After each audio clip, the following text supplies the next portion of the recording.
ધાણીજીએ કીધી છે મોટી મયેર સમજી લ્યો સાન મારે લોલા તારતમાં હીરલો લાગ્યો હાથ તેના સુખ જાણ જોરે લોલ તારતમાં હીરલો લાગ્યો હાથ તેના સુખ માણજો રે લોલા નિજ નામ ધરવા મળ્યું જહાજ નિશ્ચય જાણ જોરે લોલ નિજ નામ તરવા મળ્યું જહાજ એ નિશ્ચય જાણ જોરે લોલા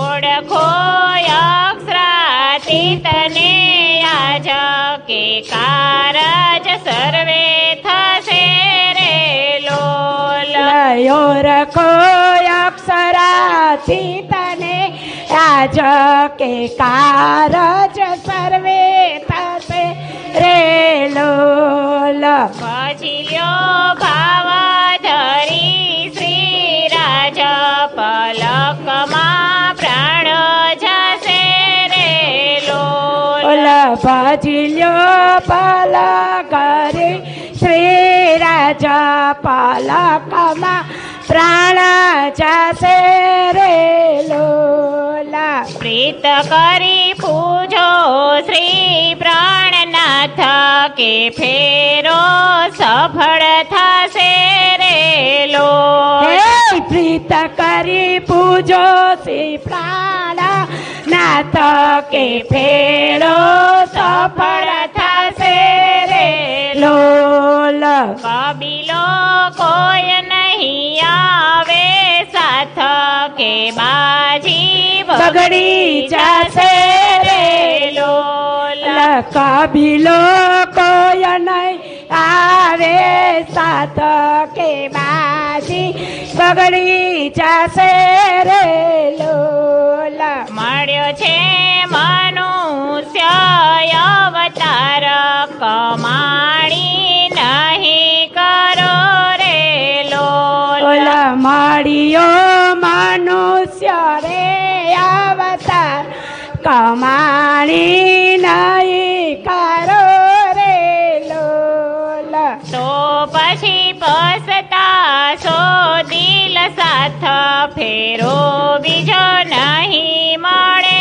રે લોલ તો પછી પસતાશો દિન રાત ફેરો બીજો નહીં મળે રે લોલ મૂળ ધણી મેળવો કરીને પ્યાર કે વરસા ચાને વરો રે લોલ મૂળ ધણી મેળવો શ્રી પ્રાણ કે પર વરસા ચાને નહીં મળે મળે રે લોલ નહીં તો લખ 84 માયા કે ફંદમાં ફર્યા કરો રે લોલ નહીં તો લખ 84 પ્યાયા કે ફંદમાં ફર્યા કરો રે લોલ ઓળખ્યા શ્રી છત્રસાલ મહારાજ કે પિયુજી આવી મળ્યા રે લોલ ઓળખ્યા શ્રી છત્રસાલમાં રાજ પિયુજી આવી મળ્યા રે લોલ જીતી ગયા ખોટી બાજીનો ખેલ કે દુઃખ સર્વે ટળ્યા રે લોલ હે જીતી ગયા ખોટી બાજીનો ખેલ કે દુઃખ સર્વે ટળ્યા રે લોલ ચેતજો સુંદર મારા સાથ સાથ કે આખર નીચે ઘડી રે લોલ ચેતજો સુંદર મારા સાથ આખરની છેલ્લી ઘડી રે લોલ કહે છે સુંદર સાથ આધાર પીતેથી પાય પડી રે લોલ લખે છે સુંદર આધાર તે પાયે પડીને રે લોલ સુંદર સાથ સાંભળો કહું એક વાત તમારા કાન મારે લોલ સુંદર સાથ સાંભળો કહું એક વાત તમારા કાન મારે લોલ ધણીજીએ કીધી છે મોટી મહેરા સમજી લ્યો સાન મારે લોલ જાણીજીએ કીધી છે મોટી એ રસ સમજી લ્યો સાન મારે લોલ બોલો શ્રી પ્રાણનાથ નાથ પ્યારે પ્યારે કી બોલો શ્રી પ્રાણનાથ પ્યારે કી ચિદાદિત્યમ કિશોરાંગમ પરે ધામની વિરાજિતમ સ્વરૂપમ સચિદાનંદમ નિર્વિકારમ સનાતનમ રાધયા સહ શ્રીકૃષ્ણમ યુગલમ સિંહાસને સ્થિતમ પૂર્વોક્તમરૂપલાવણ્યમ દિવ્યભૂષા સુગંબરમ વંદો સતગુરુ ચરણ કો કરો ધણી પ્રેમ પ્રણામ અશુભ હરણ મંગલ કરણ ધણી શ્રીદેવચંદ્રજીના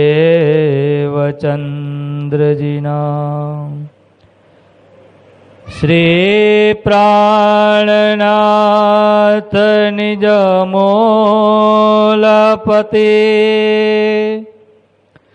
શ્રી મહારાજ સુનામ તેજ કુબરી શ્યામા યુગલ કો પલ પલ કરું પ્રણામ પલ પલ કરું પ્રણામ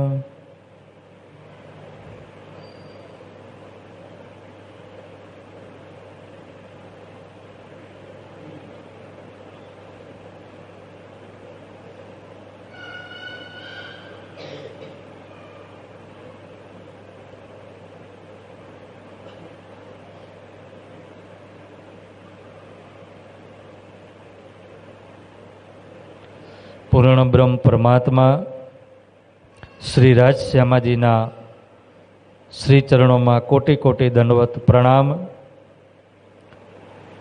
નિજાનંદચાર્ય સદગુરુ ધણી શ્રી દેવચંદજી મહારાજના શ્રી ચરણોમાં કોટી કોટી દંડવત પ્રણામ. મહાન બુદ્ધિના સાગર મહામતી સ્વામી શ્રી પ્રાણનાથજી મહારાજના શ્રી ચરણોમાં કોટી કોટી દંડવત પ્રણામ. મહામતી લાલદાસજી મહારાજના શ્રી ચરણોમાં કોટી કોટી દંડવત પ્રણામ. મહારાજા છત્રસાલજી મહારાજના શ્રી ચરણોમાં કોટી કોટી દંડવત પ્રણામ. શ્રી કૃષ્ણ પ્રણામી મંદિર ગુંદાસરા અહીંના પૂજારી દિલીપ મહારાજ, ભાઈઓ બહેનો, માતાઓ, વડીલો, આપ સૌના શ્રી ચરણોમાં કોટી કોટી દંડવત પ્રણામ.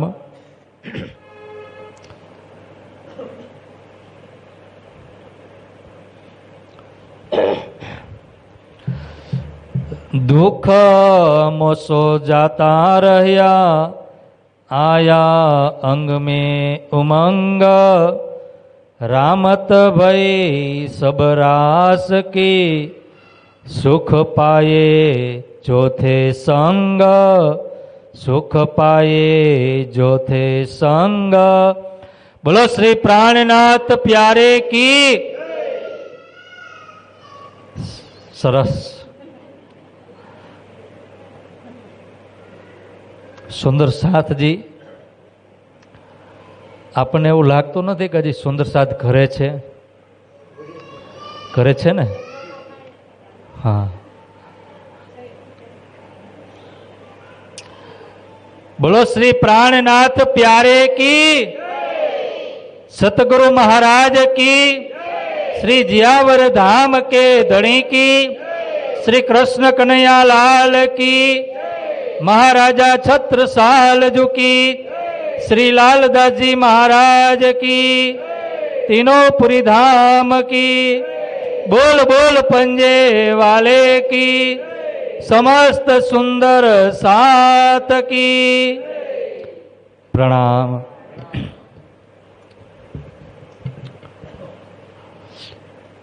મહામતી લાલદાસજી મહારાજ આજે લગભગ 15મા દિવસની અંદર, લગભગ નહીં પણ 15મો દિવસ ને, ક્યારેક યાદ ન હોય ને ત્યારે લગભગ શબ્દ વાપરી લેવાનો. 15મા દિવસની અંદર આપણને એ હબસાની જે લીલા છે, કાલે આપણે એ હબસાની લીલા સાંભળી રહ્યા હતા અને એ લીલાની અંદર આજે ફરીથી લાલદાસજી મહારાજના ચરણોમાં જઈ આપણે અહીંયા મૂળ સ્વરૂપ જે આપણું આ મૂળ તન છે, અહીંયાથી આપણે સુરતા સ્વરૂપે ક્યાં જશું? બંગલાજી દરબારની અંદર, જ્યાં આપણા ધામના ધણી સુંદર તખત ઉપર બિરાજમાન છે, એમના શ્રી ચરણોમાં પ્રણામ કરીશું. ત્યારબાદ શ્રી લાલદાસજી મહારાજના ચરણોમાં પ્રણામ કરી એમની સામે આપણે આસન ગ્રહણ કરી અને લાલદાસજી મહારાજને વિનંતી કરીએ કે હે લાલદાસજી મહારાજ, જે 120 વર્ષની બ્રહ્મ લીલા છે, એ જાગણીની લીલાની અંદર જ્યાં તારતમ વાણીનો અવતરણ થયો, ત્યાં અમને સુરતા સ્વરૂપે એ લીલાના દર્શન કરાવો. કાલે આપણને લાલદાસજી મહારાજ એ હબસાની અંદર જે નજર કેદ છે જામનગરની અંદર, અને ત્યાંનો જે રાજા છે શું કર્યું હતું? કેદ કર્યા હતા. કોને કોને કર્યા હતા કેદ?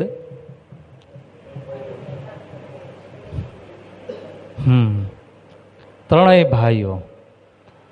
મહેરાજ ઠાકોર, એમના મોટા ભાઈ જે સામલિયા ઠાકોર છે, અને એમનાથી જે નાના છે ઉદ્ધવ ઠાકોર, એ ત્રણેયને નજર કેદ કરી લીધા. કાલે લાલદાસજી મહારાજ એ લીલા આપણને બતાવી રહ્યા હતા કે જ્યારે મહામતી પ્રાણનાથજી મહારાજ, શ્રીજી મહારાજ એ નજર કેદની અંદર છે, અને ત્યાંનો જે રાજા છે એ રાજા અમદાવાદ ગયેલ છે, અને એ નજર કેદની અંદર 1714ની અંદર ક્યારે નજર કેદ થયા હતા? 1714. અને સદગુરુ ધણી શ્રી દેવચંદજી મહારાજ જે અદૃશ્ય થયા એ 1712. આ 2 વર્ષ, અને એ 2 વર્ષની અંદર વચ્ચે એક ફૂલબાઈનો પણ પ્રસંગ આવી ગયો કે જે માતા ફૂલબાઈ જે કુરબાની આપે છે, અને એ ત્યારબાદ 1714ની અંદર એ નજર કેદ થયા. ત્યાં કાલે આપણે સાંભળ્યું, લાલદાસજી મહારાજ બતાવી રહ્યા હતા, એ લીલાનું રસપાન કરાવી રહ્યા હતા કે મહામતી પ્રાણનાથજી મહારાજ ત્યાં વિરહ કરી રહ્યા છે. અને વિચાર કરી રહ્યા છે, સદગુરુ મહારાજને પ્રાર્થના કરી રહ્યા છે કે હે સદગુરુ મહારાજ, મેં કોઈ ખોટું કાર્ય કર્યું નહોતું. શું કર્યું હતું? શા માટે હું આ બધું કરી રહ્યો હતો? સુંદર સાથને જાગણી કરવા માટે, એમને એકત્રિત કરવા માટે, ભંડારો કરવા માટે, અને સુંદર સાથ જ્યારે આવશે તો એમની આત્માનો ખોરાક મળશે, સાથે સાથે આ શરીરના પણ ખોરાક માટે એ બધી તૈયારી કરી રહ્યા હતા. પણ આવું કેમ થયું? જ્યારે પણ આપણે ધર્મનું કાર્ય કરતા હોય, કોઈ સારું કાર્ય કરતા હોય અને એ કાર્ય કરી ન શકીએ ત્યારે અંદરથી કેટલું દુઃખ થાય, અને આપણે પરમાત્માને ત્યારે શું કરીએ? પ્રાર્થના કરવા લાગીએ. કોઈ ખોટું કામ કરતા હોય અને એ કાર્ય ન થાય તો એમાં કોઈ આપણને એટલો અફસોસ ન થાય, પણ સારું કામ કરતા હોય, કોઈનું આપણે ભલું કરતા હોય, કોઈની આપણે મદદ કરતા હોય અને એમાં અપજસ મળે તો કેટલું દુઃખ થાય. જેની ઉપર આપણે ભલું કર્યું હોય અને મદદ થયા હોય અને એ જ આપણને અપજસ આપે ત્યારે શું થાય? તો અહીંયા પ્રાણનાથજી મહારાજ વિચાર કરી રહ્યા છે કે હું તો આ ધર્મના કાર્યમાં હતો અને એ કાર્ય કરવા માટે, અને આ મારી સાથે જે થયું આવું કેમ થયું? પ્રાણનાથજી મહારાજ એ સમયની અંદર પોતાનો પ્રાણ ત્યાગ કરવા માટે તૈયાર થઈ જાય છે. તો સાક્ષાત સદગુરુ મહારાજ આવીને દર્શન આપે છે, અને એ સદગુરુ મહારાજ જ્યારે સાક્ષાત પરબ્રહ્મ પરમાત્મા સ્વરૂપ છે, જે ચોથા દિવસની લીલામાં એ સ્વરૂપ છે, અને એ સ્વરૂપની અંદર પણ જે સ્વરૂપ છે એ બધા જ સ્વરૂપના દર્શન કોને થઈ રહ્યા છે? ઇન્દ્રાવતીને. જે ઇન્દ્રાવતીને અત્યાર સુધી ક્યારેય દર્શન થયા નથી. અને આજે હબસાની અંદર એકાંતમાં જ્યારે પણ પરમાત્મા કંઈક આપણને વધારે આપવા માગતા હોય ને, ત્યારે આપણી પરીક્ષા પણ મોટી થતી હોય. જ્યારે સૌથી વધારે આપણી પાસે રાજી મહારાજ કોઈ કાર્ય કરાવવા માગતા હોય, કંઈક વિશેષ આપણને ધન આપવા માગતા હોય ને, ત્યારે દુઃખ પણ વધારે આવે, પરીક્ષા પણ મોટી થાય. જેવી રીતે નાનું બાળક હોય, ભણતું હોય, અને એ નાના ધોરણમાં ભણતો હોય તો એની પરીક્ષા નાની નાની હોય, પણ જ્યારે એ બોર્ડમાં જાય, બોર્ડમાંથી એ ડિગ્રીમાં જાય, જ્યારે ડૉક્ટરની ડિગ્રી હોય કે એન્જિનિયરની ડિગ્રી હોય તો એમની પરીક્ષા હાર્ડ હોય ને, કેટલી તૈયારી કરવી પડે. પણ અહીંયા શું આપી રહ્યા છે રાજી મહારાજ? શું આપવા માગી રહ્યા છે? પરમધામનો ખજાનો ધન સોતો અબ જાહેર ભયે સબ વિધ વતન સહિત. તો એક વર્ષની અંદર જે કેદની અંદર છે, નજર કેદની અંદર શ્રીજી મહારાજ ત્યાં એ વિરહ થયો, અને વિરહની અંદર જ્યારે સાક્ષાત સદગુરુ મહારાજ પ્રગટ થયા અને એમની અંદર જે સ્વરૂપના દર્શન થયા, ત્યાર પછી રાસના દર્શન થયા, વ્રજના દર્શન થયા, પરમધામના દર્શન થયા, અને જ્યારે રાસના દર્શન થયા, શ્યામાજીના શિંગારનું વર્ણન થઈ રહ્યું છે. અને એ રાસના દર્શન થયા, ખાલી દર્શન થયા એટલું જ નહીં, અહીંયા સાક્ષાત ત્યાં એ લીલા પ્રગટ થઈ. ક્યાં થઈ લીલા પ્રગટ? હબસાની અંદર જેવી રીતે સદગુરુ મહારાજ લીલાનું વર્ણન કરી રહ્યા હતા ને એ લીલાને ત્યાં સાક્ષાત પ્રગટ કરતા હતા, એ જ રીતે એ રાસની જે રામતો છે, જે ગોપીઓ કૃષ્ણની સાથે જે લીલાઓ કરી રહી છે, જે રામતો રમી રહી છે, એ લીલાનો એ અવાજ, એ ઝણકાર શું થઈ રહ્યું છે હબસાની અંદર? એ ઝીલની અંદર એટલું નૂર, એટલું તેજ ત્યાં પ્રકાશિત થઈ રહ્યું છે. અને આ બધું કોણ જોવે છે? તેની રાણીઓ અને જે સિપાહીઓ હતા એ બધું જોવે છે કે આ શું છે. જ્યારે શ્રીજી મહારાજના મુખારવિંદથી ચોપાઈની અવિરત ધારા પ્રવાહિત થઈ, કાલે આપણે સાંભળ્યું, કઈ ચોપાઈ પહેલાં પ્રગટ થઈ? અખંડ સ્વરૂપને અસ્થિર આકારે શ્યામાજીના શિંગારનું વર્ણન, રાજજી મહારાજના શિંગારનું વર્ણન, ત્યારબાદ સુંદર સાત રાસની રામતો, રાસ ગ્રંથનું અવતરણ થયું, ત્યાર પછી પ્રકાશ ગ્રંથ, અને પ્રકાશ ગ્રંથ પછી શું છે છઠ્ઠ અંદર? કોનો વિરહ કોનો કરી રહ્યા છે? સદગુરુની. જે વિરહ થયો ને, અને જે વર્ષની અંદર કેદ હતા એ વર્ષ 13 મહિનાનું હતું. એક અધિક માસ હતો, 14 અને 15. 14માં એ નજર કેદમાં ગયા અને 15માં નિર્દોષ સાબિત થઈ અને બહાર આવે છે શિરોપાવ ધારણ કરીને. તો જે રાસ છે, જે રાસ, જે અખંડ લીલા છે, જેને વાસ્તવિક લીલા, જે બ્રહ્મ સૃષ્ટિ અને જે ગોપીઓ છે, જે બ્રહ્મ સૃષ્ટિ અને કૃષ્ણની સાથે જે લીલા થઈ, બ્રહ્માનંદ લીલા અને ભજનાનંદ લીલા, યોગમાયાના બ્રહ્માંડની અંદર, જે કેવલ ધામની અંદર જે રાસનું રમણ થયો સુંદર, એ લીલાનું અવતરણ, એ લીલાના જે દ્રશ્યો છે, એ જે લીલા છે એ સાક્ષાત ક્યાં પ્રગટ થઈ? હબસાની અંદર. અને આ બધી એની જે રાણીઓ છે, એ રાજાની રાણીઓ એ પણ જોઈ રહી છે અને એ જોવે છે કે આ શું છે. ગોપીઓના ઝાંઝરી છે, એ ઝાંઝરીનો ઘૂંઘરીનો અવાજ, વાજિંત્રોનો અવાજ, સ્વર, જે ગોપીઓ ગીતો ગાઈ રહી છે. સેજ વધારો ને, માસ્ટરમાંથી વધારો, માસ્ટરમાંથી વધારે. હાલ હાલ. અને એ જ્યારે ગોપીઓ જે રમણ કરી રહી છે એ દ્રશ્ય ત્યાં સાક્ષાત ખડું થઈ જાય છે. ઉદ્ધવ ઠાકુર છે, જેની આત્મા ઉત્તમભાઈ, જે મોટા ભાઈ સામલિયા ઠાકુર, જેને અત્યાર સુધી ઈમાન વિશ્વાસ આવ્યો નથી અને જોઈ રહ્યા છે કે આ મારા ભાઈ, આ જે મારો ભાઈ છે આ છે. એમની અંદર તો પરબ્રહ્મ પરમાત્માની લીલાનું અવતરણ થઈ રહ્યું છે. એ પણ દર્શન કરી રહ્યા છે. કોને દર્શન કર્યા? ઉદ્ધવ ઠાકોર પણ દર્શન કરી રહ્યા છે, સામલિયા ઠાકોર પણ દર્શન કરી રહ્યા છે. એ રાજમહેલની અંદર જે રાણીઓ છે, જે સિપાહીઓ છે, એ બધા જ દર્શન કરે છે. અને જ્યારે દર્શન થાય તો એમનો ઉદ્ધાર પણ થાય ને, કે ન થાય? કૃષ્ણજી જ્યારે મથુરાની અંદર, મથુરાના જેલમાં જ્યારે પ્રગટ થયા, દો ભુજા સ્વરૂપ જો શ્યામ, આત્મ અક્ષર જોશ ધની ધામ. અને એ પરબ્રહ્મ પરમાત્મા ક્યાં પ્રગટ થયા? જેલની અંદર. જુઓ તમે આ પરમાત્માની લીલા. પરમાત્માને કોઈ દિવસ જેલની અંદર પ્રગટ થવું પડે, જન્મ લેવો પડે? ક્યાં થયા?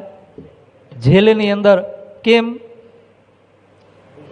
ત્યાં પણ ઉદ્ધાર કરવાનો છે. ત્યાંના જે દરોગા છે, સિપાહીઓ છે, સિપાહીઓના જે માલિક છે, કંસ, કોનો ઉદ્ધાર કરવાનો હતો?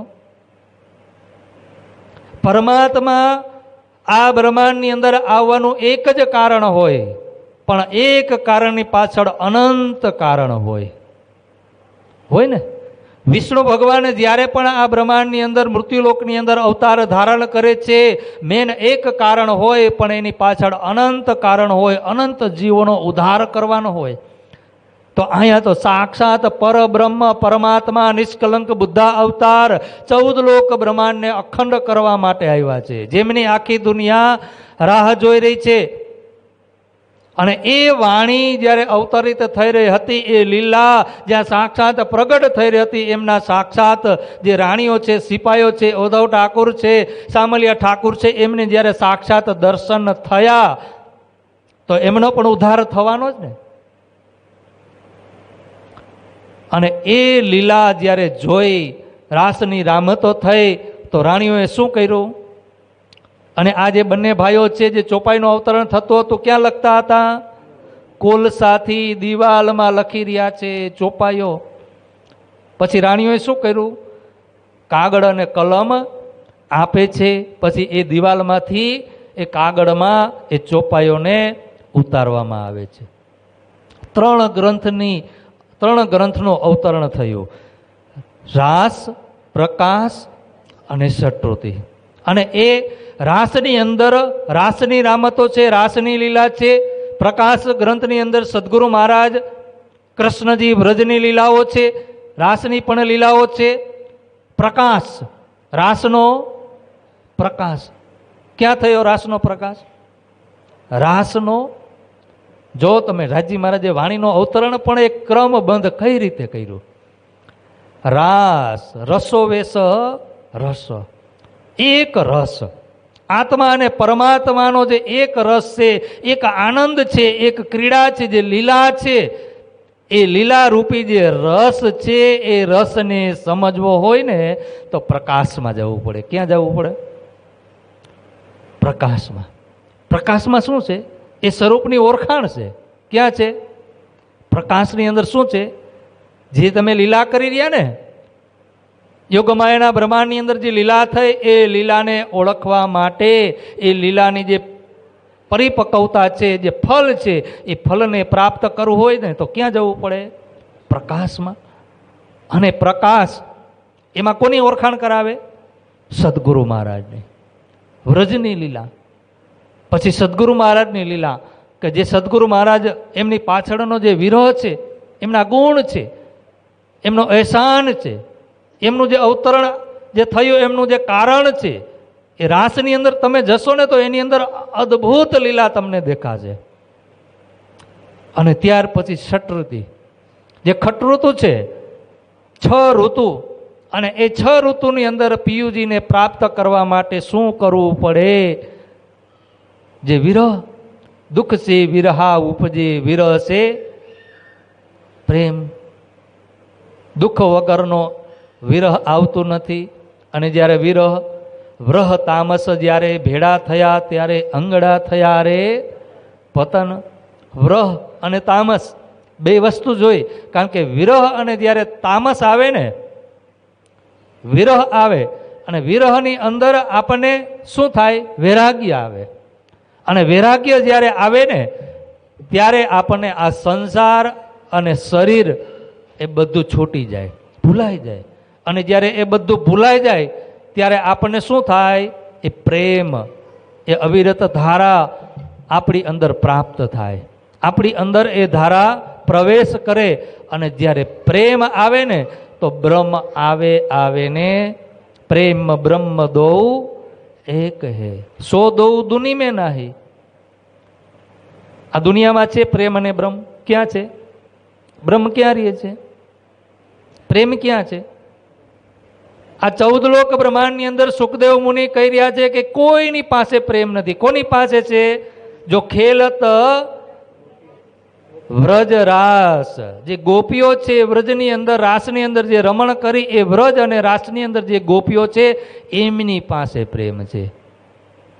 અને એ પ્રકાશ ગ્રંથની અંદર જે ગોપીઓ છે, એ ગોપીઓ જે વ્રજ અને રાસની જે લીલા કરી, જે પ્રેમ રૂપી જે ધારા છે આ સંસારની અંદર પ્રવાહિત કરી, એ ધારા આજે આ વાણીના રૂપમાં, પ્રકાશ ગ્રંથના રૂપમાં સદગુરુ મહારાજે આ ચોથા દિવસની જે લીલા છે 1638 થી લઈ અને 1722 સુધી જે લીલા કરી, અને એ લીલાની અંદર પરમધામની જે પ્રેમરૂપી ધારાઓ છે, જે ખજાનો છે, આ બ્રહ્માંડની અંદર આવીને આપ્યો. એ પ્રેમની ધારા કેમાં છે?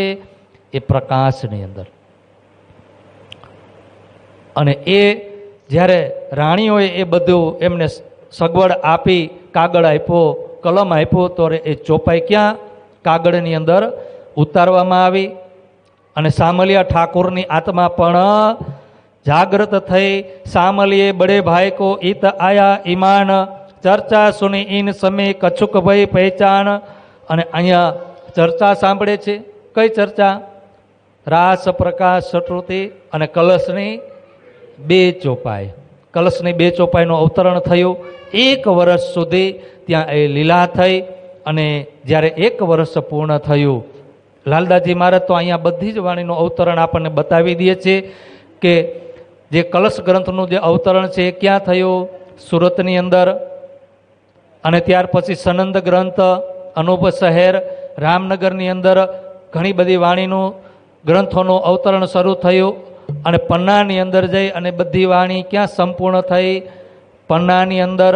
અને એ પન્નાની અંદર જેતી પ્રદક્ષિણા નિજ ધામ કી, સાતો સ્વરૂપ શ્રી રાજ, સો સારે પરનામીને વાસ્તે શયન કે સુખ કાજ. સાતો સ્વરૂપ શ્રી રાજ કે શું થાય એનો અર્થ? પરમધામની જે 7 પરિક્રમા છે, પરમધામની પન્નાની અંદર બેસી અને ઇન્દ્રાવતીએ પરમધામની 7 પરિક્રમા લગાવી. કેટલી? રંગમહલની પરિક્રમા લગાવી. જે 7 પરિક્રમા છે એ એક એક પરિક્રમા લગાવી અને ત્યાં એક એક જે મંદિર છે, ઝાડ છે, વૃક્ષ છે, કણ છે, મહેલો છે, પહાડો છે, સમુદ્ર છે, જમીન છે, આકાશ છે, બગીચાઓ છે, તાળવન, બળોવન, મધુવન, મહાવન, આ બધું જ એક એક પરિક્રમા કરી અને પૂરા પરમધામના વર્ણન કર્યું. ક્યાં કર્યું વર્ણન? પન્ના ધામની અંદર. પન્નાની અંદર મહામતી પ્રાણનાથજી મહારાજ 1740માં આવે છે અને 48 સુધી આ વાણીનું અવતરણ થયું. 1748 સુધી એ વાણીનું ત્યાં અવતરણ થયું. મહામતી કહે એ મોમીનો હાદી મહેંદી ઇમામ તાકી બીતક ઓર કહો જો નૂરદીન. આવ્યું ને? આપણે જે પહેલે જ દિવસે ચર્ચા કરી હતી, લાલદાસજી મહારાજે વિતકમાં હેડિંગમાં શું લખેલું છે? હાદી મહેંદી 3 સ્વરૂપની લીલા, 3 સ્વરૂપની વિતક આપણે સાંભળવાની છે. એમાં અત્યારે 4થા દિવસની લીલા, હાદીની લીલા આપણે સાંભળી રહ્યા છે. પછી દીપ બંદરથી 5મા દિવસની લીલા શરૂ થશે. આ હબસાની અંદર સાક્ષાત સદગુરુ અહીંયા પ્રગટ થયા. જ્યારે સદગુરુ મહારાજ આ તન છોડી આ લીલા સંપૂર્ણ કરે છે, વિરામ આપે છે, ત્યારે ક્યાં આવીને બિરાજમાન થાય છે? ઇન્દ્રાવતીના ધામ હૃદયની અંદર બેઠા છે અને એની અંદર બેસીને કોણ લીલા કરી રહ્યું છે? હાદી શ્યામાજી લીલા કરી રહ્યા છે. 4થા દિવસની આ લીલા છે અને 4થા દિવસની લીલામાં આ 3 ગ્રંથનું અવતરણ થયું. રાસ, પ્રકાશ અને ષટઋતુ. અને એ પરમધામની જે શબ્દાતીતની જે લીલા છે એને શબ્દની અંદર પ્રવાહિત કોને કરી? અક્ષર બ્રહ્મ, જેને આપણે મહેંદી કહીએ છીએ, એ મહેંદી સ્વરૂપ જે છે એ મહેંદીએ આ વાણીને શબ્દરૂપી પ્રવાહિત કરી. અને ત્યાર પછી હવે લાલદાસજી મહારાજ આગળના પ્રકરણની અંદર આપણને જુનાગઢની વિતક બતાવવા જઈ રહ્યા છે. પણ હજી એ લીલા ક્યાં છે? આપણે હબસાની અંદર છીએ. 1 વર્ષ થયું. અવ ફેર કહો હબસે કી જાકો પ્રમોદપુરી નામ, તહા 12 મહિના બીતક ભઈ સંબંધ 1715 તમામ. હવે 1714ની અંદર નજર કેદ થયા અને છૂટા ક્યારે? 15ની અંદર. અને એ સમયની અંદર લાલદાસજી મહારાજ કહી રહ્યા છે કે જાકો પ્રમોદપુરી નામ. શું નામ આપ્યું ત્યાં? પ્રમોદપુરી. જેલ આપ્યું. શું આપ્યું નામ? પ્રમોદપુરી. કે જ્યાં આ વાણી આપણને પ્રાપ્ત થઈ. ઇન્દ્રાવતી ભંડારો ન કરી શક્યા. સદગુરુ મહારાજે કીધું કે તારે હજી અહીંયા ભંડારો કરવાનો, મોટો મેળો કરવાનો છે. ક્યાં? 12,000 બ્રહ્મ સૃષ્ટિ અને 24,000 ઈશ્વરી સૃષ્ટિ, જે 36,000 આત્માઓ છે એ બધાને ભેગી કરવાની છે.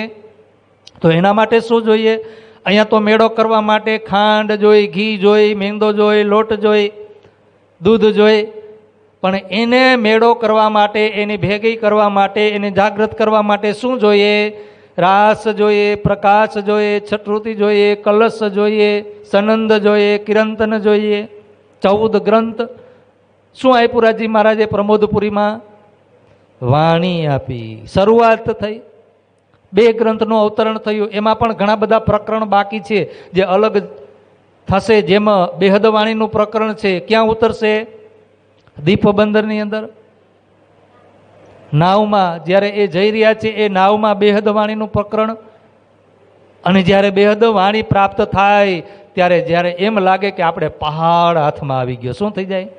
મોટો પહાડ હાથમાં આવી ગયો હોય ને, આપણને કદાચ એક હારે કદાચ 15-20 કરોડ રૂપિયા આપણને મળી જાય ને, તો આપણે કેટલું આમાં અંદરથી ખુશીનો અનુભવ કરતા હોય.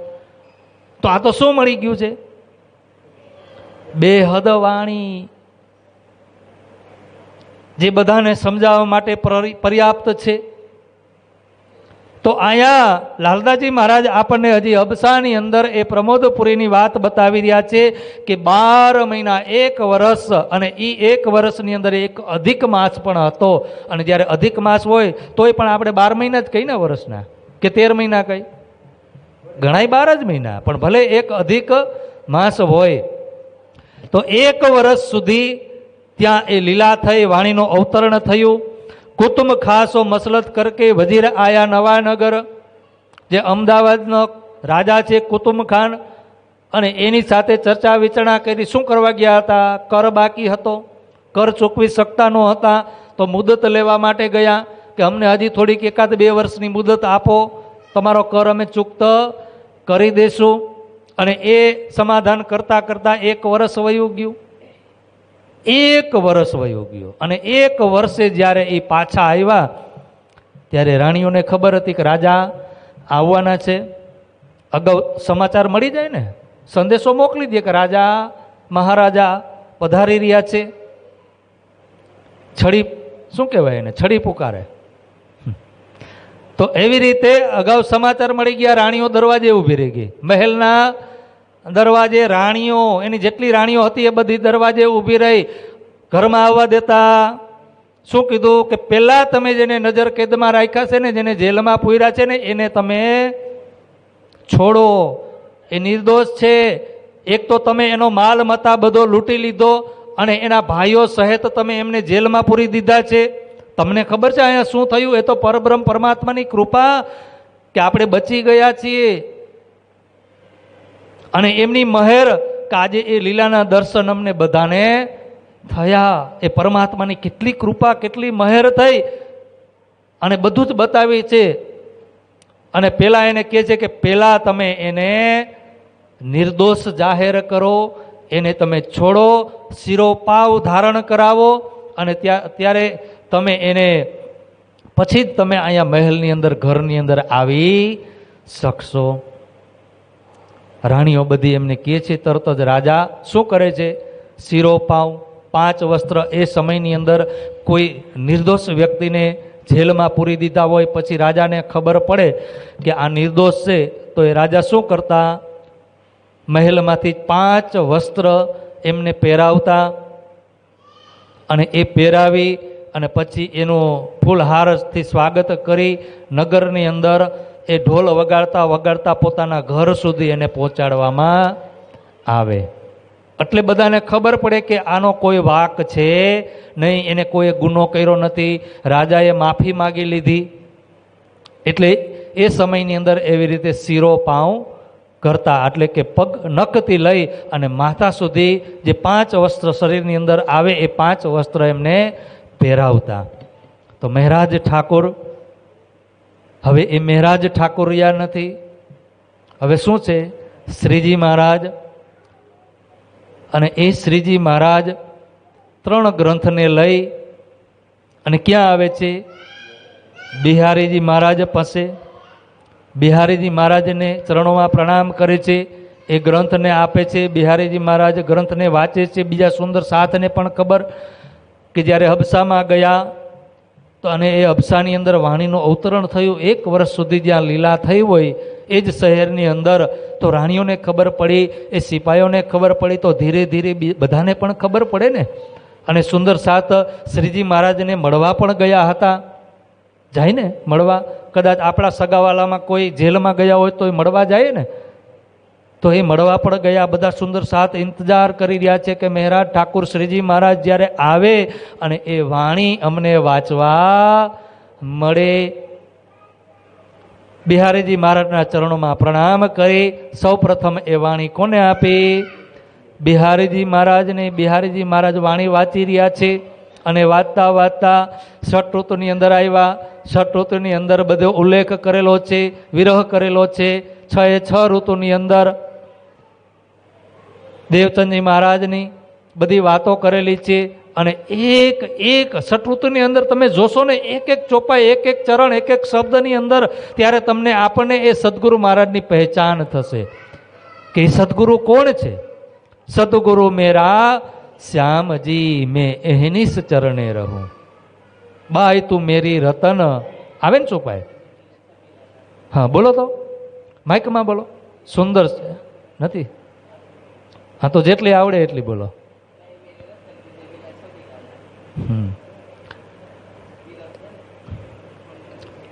એની અંદર વિરહ અને જે સદગુરુ મહારાજ પ્રાપ્ત થયા, બિહારીજી મહારાજ ચમકી ગયા. ક્યાં છે દેવચંદજી મહારાજ? કોની અંદર બિરાજમાન છે? મહેરાજ ઠાકુર શ્રીજી મહારાજના ધામ હૃદયની અંદર સદગુરુ મહારાજ બિરાજમાન છે. આ વાણીનું અવતરણ થયું. ઇન્દ્રાવતી એમની સાથે જ્યારે વિરહ કર્યો તો એક એક વાત બિહારીજી મહારાજ એ ચોપાઈ દ્વારા સમજી જાય છે કે હવે મારી પાસે કાંઈ રહ્યું, શું કરવું જોઈએ. અને એ બિહારીજી મહારાજ ત્યાં વાણીનો પ્રચાર થવા દેતા નથી અને કહી રહ્યા છે. અને ઉલટું શું કહી રહ્યા છે? ઉલટું કહી રહ્યા કે હું તો અહીંયા નવતનપુરી ધામમાં જ બેઠો હતો, તે મારો આટલો બધો કેમ વિરહ કર્યો? કેમ વિરહ કર્યો? તારી સામે જ છું ને, કંઈ દૂર તો નથી ને. તો ઉલટું કોને કીધું? શ્રીજી મહારાજને, કે કેમ તમે આટલો બધો વિરહ કર્યો? એનો તમે મને જવાબ આપો. અને એ કે નિયમ બનાવે છે બિહારીજી મહારાજ કે આ વાણીને અહીંયા જ રહેવા દો, વાણીનો પ્રચાર કરશો નહીં. જો વાણીનો પ્રચાર કરશો તો બધાને ખબર પડી જાય સદગુરુ મહારાજ કોની અંદર બિરાજમાન છે. તો પછી બિહારીજી મહારાજને કોઈ પ્રણામ કરવા પણ જશે નહીં. પણ આ વાત પહેલેથી જ કુરાનની અંદર લમફુજમાં લખેલી હતી. એટલે એ જ પ્રમાણે જે ખુદા તાલા પરબ્રહ્મ પરમાત્મા જે રાજી મહારાજ છે એ લીલાની અંદર જે લખેલું છે એ જ થવાનું. સુંદર સાથની ખૂબ તીવ્ર ઈચ્છા હતી કે એ વાણી અમને મળે, પણ ત્યાં એ વાણીનો પ્રચાર થયો નહીં. અને એક ચોપાઈ બીજી વાણીની અંદર આવે છે, એનો ભાવ છે કે 80 વર્ષ સુધી આ વાણી ગુપ્ત રહી. શું થયું? ભલે વાણીનું અવતરણ થયું 1638 થી લઈ અને 1722 સુધી 14 અને 15માં 3 ગ્રંથનું અવતરણ થયું. ત્યારબાદ ઘણા બધા બીજા પણ પ્રકરણોના અવતરણ થયા 22 સુધીમાં. પણ એ લીલાનો પ્રચાર થયો, એ વાણીનો પ્રચાર થયો, ઢાકેલો રહ્યો. શું થયું? ઢાકેલો રહ્યો. સદગુરુ મહારાજની અંદર જે લીલા થઈ રહી છે, જે વાણીની પ્રેમની જે ધારાઓ પ્રવાહિત થઈ રહી છે, પણ એ લીલા જે છે એ લીલા પ્રચાર ક્યારે થશે? કે 1722 થી જે 5મા દિવસની જે લીલા છે એ 80 વર્ષ સુધી આ વાણીને ઢાંકી રાખવામાં આવી. પછી આ વાણીને શું કર્યું? લીધું પીધું વિલસ્યું પરમાણ. લીધું દીધું ને પૂરા 14 લોક બ્રહ્માંડની અંદર બ્રહ્મ સૃષ્ટિ હોય કે ઈશ્વરી સૃષ્ટિ હોય કે જીવ સૃષ્ટિ હોય કે દેવી દેવતા હોય કે બ્રહ્મા વિષ્ણુ મહેશ, બધાને માટે ઇન્દ્રાવતી જે વાણીનો અવતરણ થયું, જે પરબ્રહ્મ પરમાત્મા આપણને જે 18,758 રૂપિયા જે ખજાનો આપ્યો છે, પરમધામના 25 પક્ષ આપ્યા છે, વ્રજ આપ્યો છે, રાસ આપ્યો છે, એ બધું કોના માટે આપ્યું છે? ફક્ત બ્રહ્મ સૃષ્ટિ માટે? ઈશ્વરી સૃષ્ટિ માટે? અરે બધા માટે આપ્યું છે. પણ જેની જેવી દ્રષ્ટિ. જીવ સૃષ્ટિ પણ આ વાણીને વાંચે છે, પણ એની જેવી દ્રષ્ટિ. કારણ કે જીવની દ્રષ્ટિ કેવી હોય, એની લેવાની તાકાત કેટલી, એનો જેટલું પાત્રતા છે ને એટલું જ એ લઈ શકે. એવી જ રીતે ઈશ્વરી સૃષ્ટિ એ એટલું લઈ શકે અને બ્રહ્મ સૃષ્ટિ એટલું લઈ શકે. અને જ્યારે ઘણી વખત હું કહું સુંદર સાથને કે જેટલું ભલે થોડું સમજાય, બથ ભરવા ક્યારેય જતા નહીં. આ તો સાગર છે. શું છે? સાગરની અંદર તમે જ્યારે ડૂબકી મારશો ને તો શું થશે? ખોવાઈ જશો. પણ એ સાગરમાં તમે ડૂબકી મારો, પણ સાગરનો તાગ ક્યારેય લેવા જતા સાગરને માપી શકાય? આ વાણીના શું શું ઉપમા આપી છે? તારતમ સાગર. આ રાજી મહારાજનું દિલ છે, હૃદય છે, અને એ હૃદયની અંદર અનંત સાગરો છે, અને એ અનંત સાગરોને 18,700 ચોપાઈની અંદર પ્રવાહિત કરી છે. અનંત સાગરો છે, એક સાગર નથી. જે રાજી મહારાજના દિલની અંદર અનંત સાગરો છે ને, ક્યાં ક્યાં પ્રકાશિત કર્યા, ક્યાં અવતરણ કર્યું? આ સાગરોનું સુખ, આ સાગરોની અંદર જે લહેરો છે ને, એ લહેરો, એ સુખ આપણને પરમધામમાં મળ્યું. રાજી મહારાજના દિલની અંદર શું ઈચ્છા હતી? હક કે દિલ મેં ઉપજ્યા મેં દેખાવું અપના. તો પરમધામમાં આપણને, આપણી પાસે ઈશ્ક નહોતો? જો નથી, કંઈક ઘટે છે, એટલે રાજજીને ઈચ્છા થઈ કે મારે એને ઈશ્ક બતાવવો છે. શું ઘટે છે?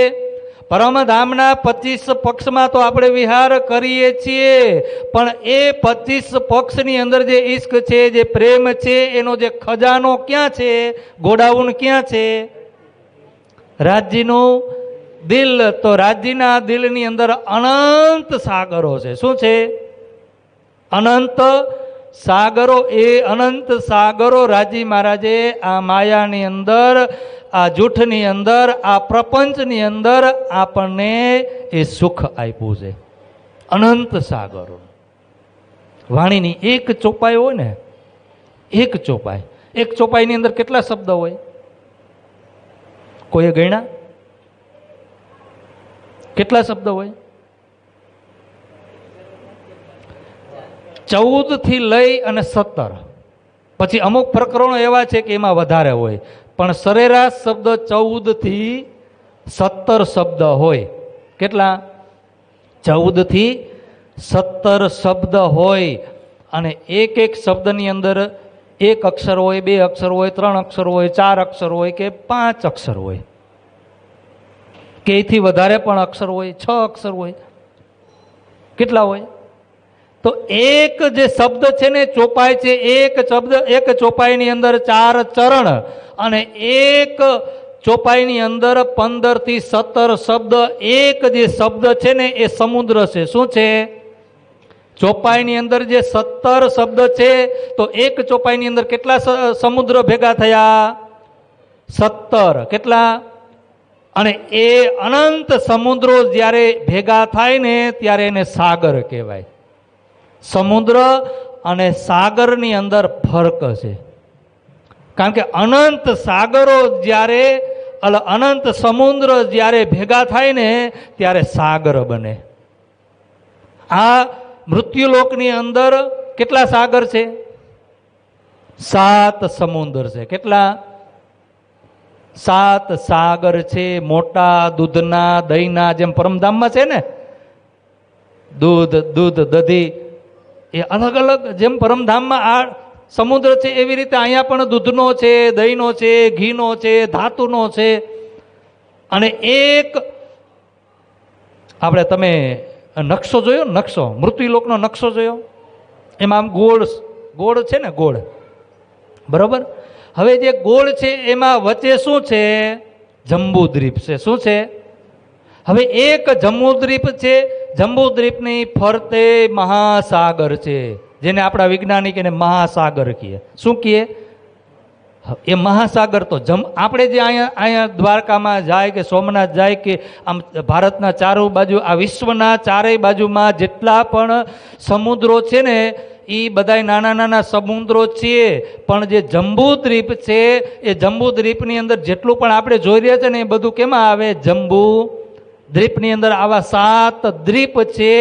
એક દ્વીપ આવે, પછી એક સાગર આવે, એક દ્વીપ આવે, એક સાગર આવે, એક દ્વીપ આવે, એક સાગર આવે. અને આ જે જંબુદ્વીપ છે, એમાં 9 ખંડ છે. 9 ખંડ. અને એ 9 ખંડની ખાલી આપણને પરિચય છે. વૈજ્ઞાનિક પણ એ 9 ખંડ સુધી જ પહોંચ્યા છે. એથી વધારે આગળ ક્યાંય ગયા? જંબુદ્વીપને પાર કરીને બીજા દ્વીપમાં એ જઈ શક્યા નથી. તો આવા નાના નાના જે દરિયા છે, જે સમુદ્ર છે, એવા અનંત સમુદ્ર જ્યારે ભેગા થાય ને, ત્યારે એક સાગર થાય. તો આ વાણી શું છે? તો એક ચોપાઈની અંદર 14 થી 17 સમુદ્ર, તો આવી કેટલા સમુદ્ર છે? 18,758 જે સાગર રૂપી જે ગ્રંથ છે. એક એક ચોપાઈ શું થયું? સાગર થયો ને. હવે 15 થી 17 સમુદ્ર જ્યારે ભેગા થયા વાણીના શબ્દ, અને એક એક શબ્દની અંદર એક એક ખજાનો છે, ગોડાઉન છે, અને જ્યારે એ ભેગા થાય ત્યારે એક ચોપાઈને એક સાગર કહેવાય. શું કહેવાય? તો કેટલા સાગર છે? રાજી મહારાજ આપણને કેટલા આપ્યા? 18,700. એટલે એને શું કહ્યું? તારતમ મહાસાગર. આ પરમધામનો જે ખજાનો છે એ અહીંયા ક્યાં આપ્યો આપણને? રાજજી મહારાજે. ક્યાં આપ્યો? આ બ્રહ્માંડની અંદર આ 5 તત્વના તનની અંદર આપણને એક ધન રૂપી જે ખજાનો છે એ ખજાનો અહીંયા આપણને આપ્યો. પણ એ નવતનપુરી ધામની અંદર જે વાણીનું અવતરણ થયું એનો પ્રચાર થયો નહીં. બિહારીજી મહારાજે કીધું આપણી જે પરંપરા છે એ પરંપરા ચલાવો.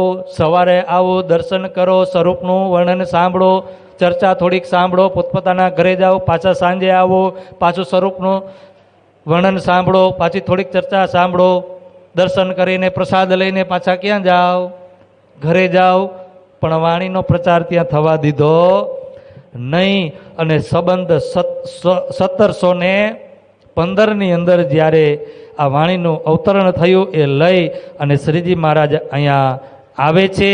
અને ત્યારબાદ યહાં સે ફારક ભય સલોતરો કે સાલ વાંસતે ગાઉં બસાવને આયા જુનાગઢ કે હાલ. હવે શિરોપાવ જ્યારે આપ્યું હતું ને એમાં 5 ગામ પણ આપ્યા. શું આપ્યું? ભેટમાં આપ્યા 5 ગામ. અને એ કેવા આપ્યા?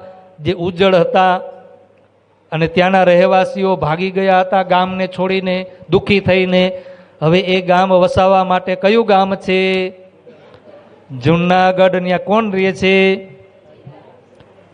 તો એ 5 ગામમાંથી એક ગામ છે જુનાગઢ. એ જુનાગઢ આપ્યું હતું એ ગામનો વસવાટ કરાવવા માટે. જે વેર વિખેર થયો હતો ક્યારે ગયા? 1717ની અંદર. 15માં એ મુક્ત થયા, પછી 16 અને પાછા 17માં ક્યાં આવ્યા? જુનાગઢ. હવે નવતનપુરી ધામથી જુનાગઢ આવતા હતા.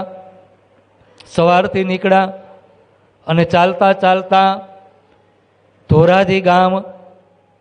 બોલો તેજ કુંવર મહારાણી કી. શું આવ્યું? ધોરાજી ગામ. નદી કિનારે શ્રીજી મહારાજ વિચાર કરે છે કે નદી છે, નદી કિનારે સુંદર જલ છે, તો સ્નાન કરવું જોઈએ. સ્નાન કરી, પૂજાપાઠ કરી, ભોજન પ્રસાદ પણ. તો એ સમયે તો બધું હાથે કરવાનું હતું ને. અત્યારે તો બધી હોટલો થઈ ગઈ, વાહન થઈ ગયા. તો જામનગરથી ધોરાજી પહોંચતા કેટલી વાર લાગે? અડધો પોણો કલાક કે કલાકની અંદર આરામથી પહોંચી જાય. તો શ્રીજી મહારાજ જ્યારે ત્યાં નાહી ધોઈ અને સ્વસ્થ થઈ અને ધ્યાન કરવા માટે બેસે છે. એક ટેકરી છે, પથ્થર છે, નદી કિનારે પથ્થર હોય જ. અને એ પથ્થર ઉપર પદ્માસન લગાવી અને શ્રીજી મહારાજ ત્યાં ધ્યાન લગાવી રહ્યા છે. વીરજી ભાણજી કોણ છે? તેજ કૌરીના પિતા વીરજી ભાણજી. અને એ વીરજી ભાણજી પોતાની દીકરીને લઈ નદી કિનારે જલ ભરવા માટે, પાણી ભરવા માટે આવે છે. હવે એ સમયની અંદર ખૂબ મર્યાદા હતી, બહુ મોટી મર્યાદા હતી. કે જ્યારે કોઈ દીકરીના લગ્ન થઈ ગયા હોય અને એ લગ્ન જ્યારે થાય તો એના સાસુ સસરા જેઠ છે, એમના પરિવાર છે, એ બધાની લાજ તો કાઢે જ. પણ એના પતિદેવ હોય અને એના પતિદેવ હોય અને એના પિતા હોય તો પણ એ લાજ કાઢે, એના માતા હોય તો પણ લાજ કાઢે. બીજા વિતકરો તો ઘણો બધો ઉલ્લેખ કર્યો છે, ઘણો બધો ઉલ્લેખ કર્યો છે આ પ્રસંગને. અને એમાં આપણે થોડોક પ્રસંગ લઈ કે જ્યારે તેજ કુંવર મોટા થયા, ધીરે ધીરે 17 વર્ષની આયુષ્ય છે. કેટલી? 18. 17 થી 18. કારણ કે જ્યારે અમલાવતીની આત્મા ફૂલકુંવર તેજની અંદર હતી, એ તનની અંદર હતી, અને એ તનનો જ્યારે એમને ત્યાગ કર્યો, અને એ ત્યાગ કર્યા પછી એમની આત્મા ક્યાં આવીને બિરાજમાન થઈ હતી? મહેરાજ ઠાકુર શ્રીજી મહારાજની અંદર જે હુકમ છે એ હુકમની અંદર એ આત્મા આવી ગઈ હતી. અને એ તેજ કુંવર જે છે એ તેજ કુંવરનો જન્મ બીજા વિતકકારો બતાવે છે કે 1699ની અંદર. ક્યારે થયો? 1699ની અંદર. પણ જ્યારે શ્રીજી મહારાજ જુનાગઢ જઈ રહ્યા છે, ધોરાજી ગામની અંદર આવ્યા અને ત્યાં નદી કિનારે એ નાહી ધોઈ અને ધ્યાન કરવા, ચિંતન કરવા જ્યારે બેઠા, તો એની અંદર જે હુકમ છે એ હુકમની અંદર જે અમલાવતીની આત્મા હતી એ નીકળીને ક્યાં આવી ગઈ? તેજ કુંવરની અંદર આવીને બિરાજમાન થઈ. અને એમના જે પિતાજીની સાથે એ પાણી ભરવા જ્યારે આવે છે ત્યારે એ મહેરાજ ઠાકોરના દર્શન કરે છે. ત્યારે એ જે દીકરી છે 17 વર્ષની તેજ કુંવર એ ઘૂંઘટ તાણી લે છે. અને બીજા વિતકકારો જે છે એમણે ઘણો બધો એ પ્રસંગનો ઉલ્લેખ કર્યો, કારણ કે એ સમયની અંદર નાની અવસ્થામાં લગ્ન થઈ જતા. પણ એમના લગ્ન કરવા માટે એક મહાત્મા આવ્યા હતા, અને એ મહાત્માએ એમને કીધું કે એમના લગ્ન તમે કરાવતા કેમ? તો કે એમના જેની સાથે લગ્ન થશે એ એમનો પરિચય ખુદ આપશે. આપણે 17 વિતક છે. કેટલા છે? 17 વિતક છે. આપણા પરમહંસોએ, બ્રહ્મ સૃષ્ટિએ, પ્રાણાજી મહારાજ પછી જે પરમહંસો થયા, એ પરમહંસોએ 17 પરમહંસોએ અલગ અલગ 17 વિતકોની રચના કરી છે. અને એ 17માંથી 7 વિતક મુખ્ય છે. કેટલા? કે કોઈ પણ પ્રસંગ હોય જો માન્યમાં રાખવામાં આવે ને તો એવા કેટલા? 7 વિતક છે. કેટલા? 7 વિતક. અને એ 7 વિતકમાંય પણ મુખ્ય વિતક કયું છે? સ્વામી શ્રી લાલદાસજી મહારાજનું. કારણ કે એમને પરબ્રહ્મ પરમાત્મા સ્વયં હુકમ કર્યો અને એમની અંદર બેસીને આ વાણીનું અવતરણ કરાવ્યું, આ લીલાનું અવતરણ કરાવ્યું, આ વિતકનું અવતરણ કર્યું. કોને કરાવ્યું? 5 શક્તિ બિરાજમાન સ્વયં પ્રાણનાથજી મહારાજ એની અંદર બેસી અને આ લીલા લખાવી રહ્યા છે, અવતરણ કરાવી રહ્યા છે. તો મુખ્ય જે વિતક છે એ લાલદાસજી મહારાજનું, અને ત્યાર પછીના જે 7 વિતક છે, અને ત્યાર પછીના પણ બીજા 10 વિતક છે. એટલે ટોટલ 17 વિતક છે. તો બીજા વિતકકારોએ એ પ્રસંગને અનુકૂળ ત્યાં ઉલ્લેખ કર્યો છે પોતાના અનુભવથી.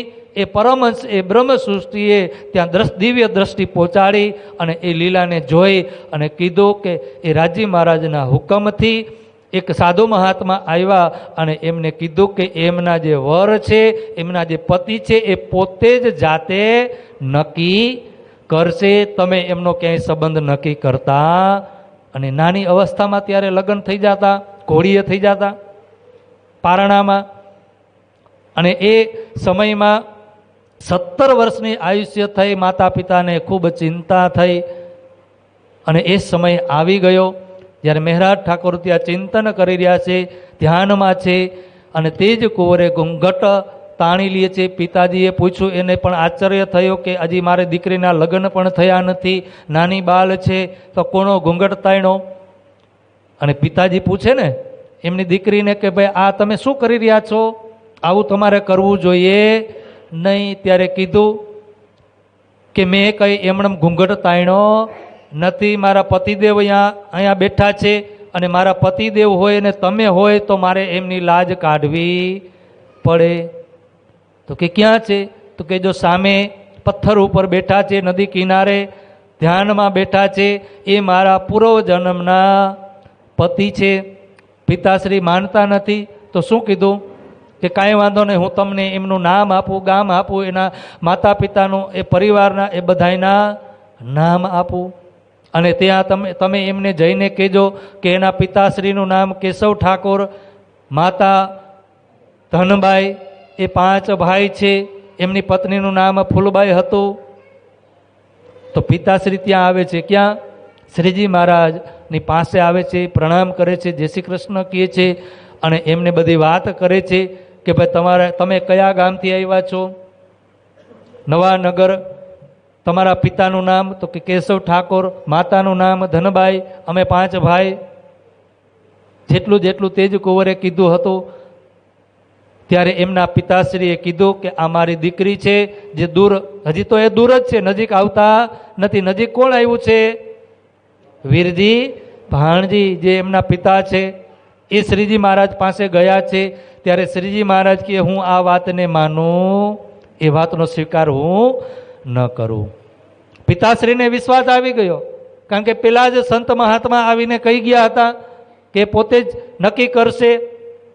ત્યારે પિતાશ્રીને એ વિશ્વાસ આવી જાય છે અને એમ કહે છે કે તમે એમના પૂર્વ જન્મના પતિ છો અને એ મારી દીકરી છે અને એ તમને પૂર્વ જન્મના પતિથી એ પહેચાની ગઈ છે, ઓળખાણ થઈ ગઈ છે, એટલે જ હું તમારી પાસે આવ્યો છું.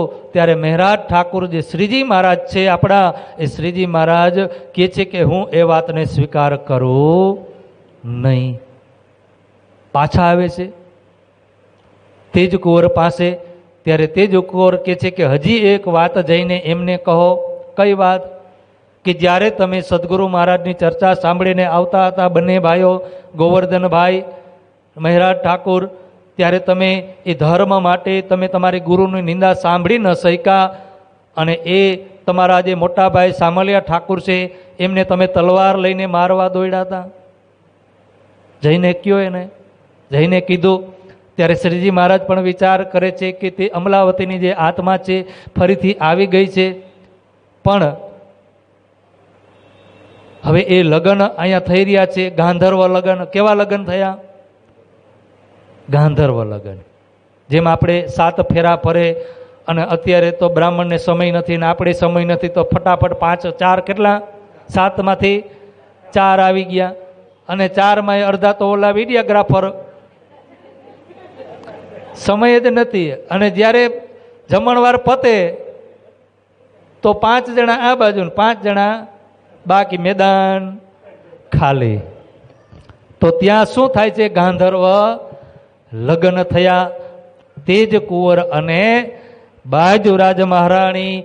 બોલો તેજ કુંવર માતા કી, પ્રાણનાથ પ્યારે કી.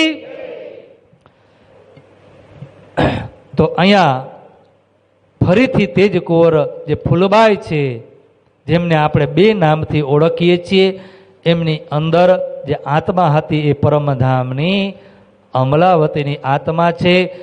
એ આ જીવનની અંદર અહીંયા આવી અને એટલા ધર્મના કાર્ય કર્યા શ્રીજી મહારાજના પગલે પગલે બંને જન્મની અંદર, અને એનો જય જયકાર આજે આપણે કરી રહ્યા છીએ. કેટલું યશ પ્રાપ્ત થયું ને! જ્યારે શ્રીજી મહારાજની સાથે જાગણી યાત્રામાં તેજ કુંવર કેટલી સેવા સુંદર સાથની કરી રહ્યા. દાળ બનાવીને કોણ ખવડાવે છે? તેજ કુંવર. 17 વર્ષની આયુષ્ય છે. જ્યારે આ ધોરાજીની અંદર ગાંધર્વ લગ્ન થયા, શ્રીજી મહારાજની આયુષ્ય કેટલી? 45 વર્ષ. કેટલી? 25 ને 17 કેટલા થાય? 42 વર્ષ.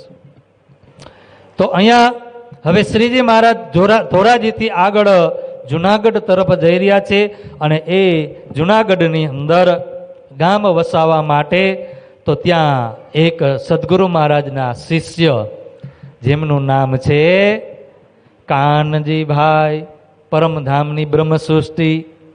અને એ પરમધામની બ્રહ્મસૃષ્ટિ સદગુરુ મહારાજના શિષ્ય એ અહીંયા જુનાગઢની અંદર રહે છે.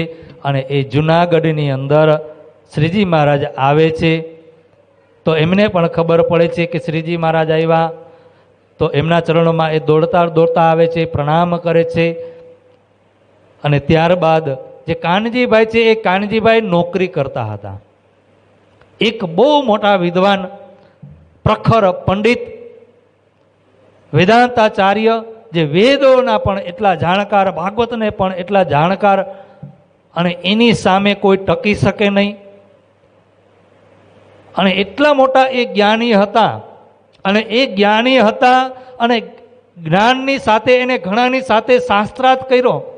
પછી એ ભાગવત હોય, તે શિવપુરાણ હોય કે વેદ હોય કે એટલા મોટા જ્ઞાની હતા કે કોઈ પણ એમની સામે આવે તો એ શાસ્ત્રાર્થની અંદર હારી જતા હતા.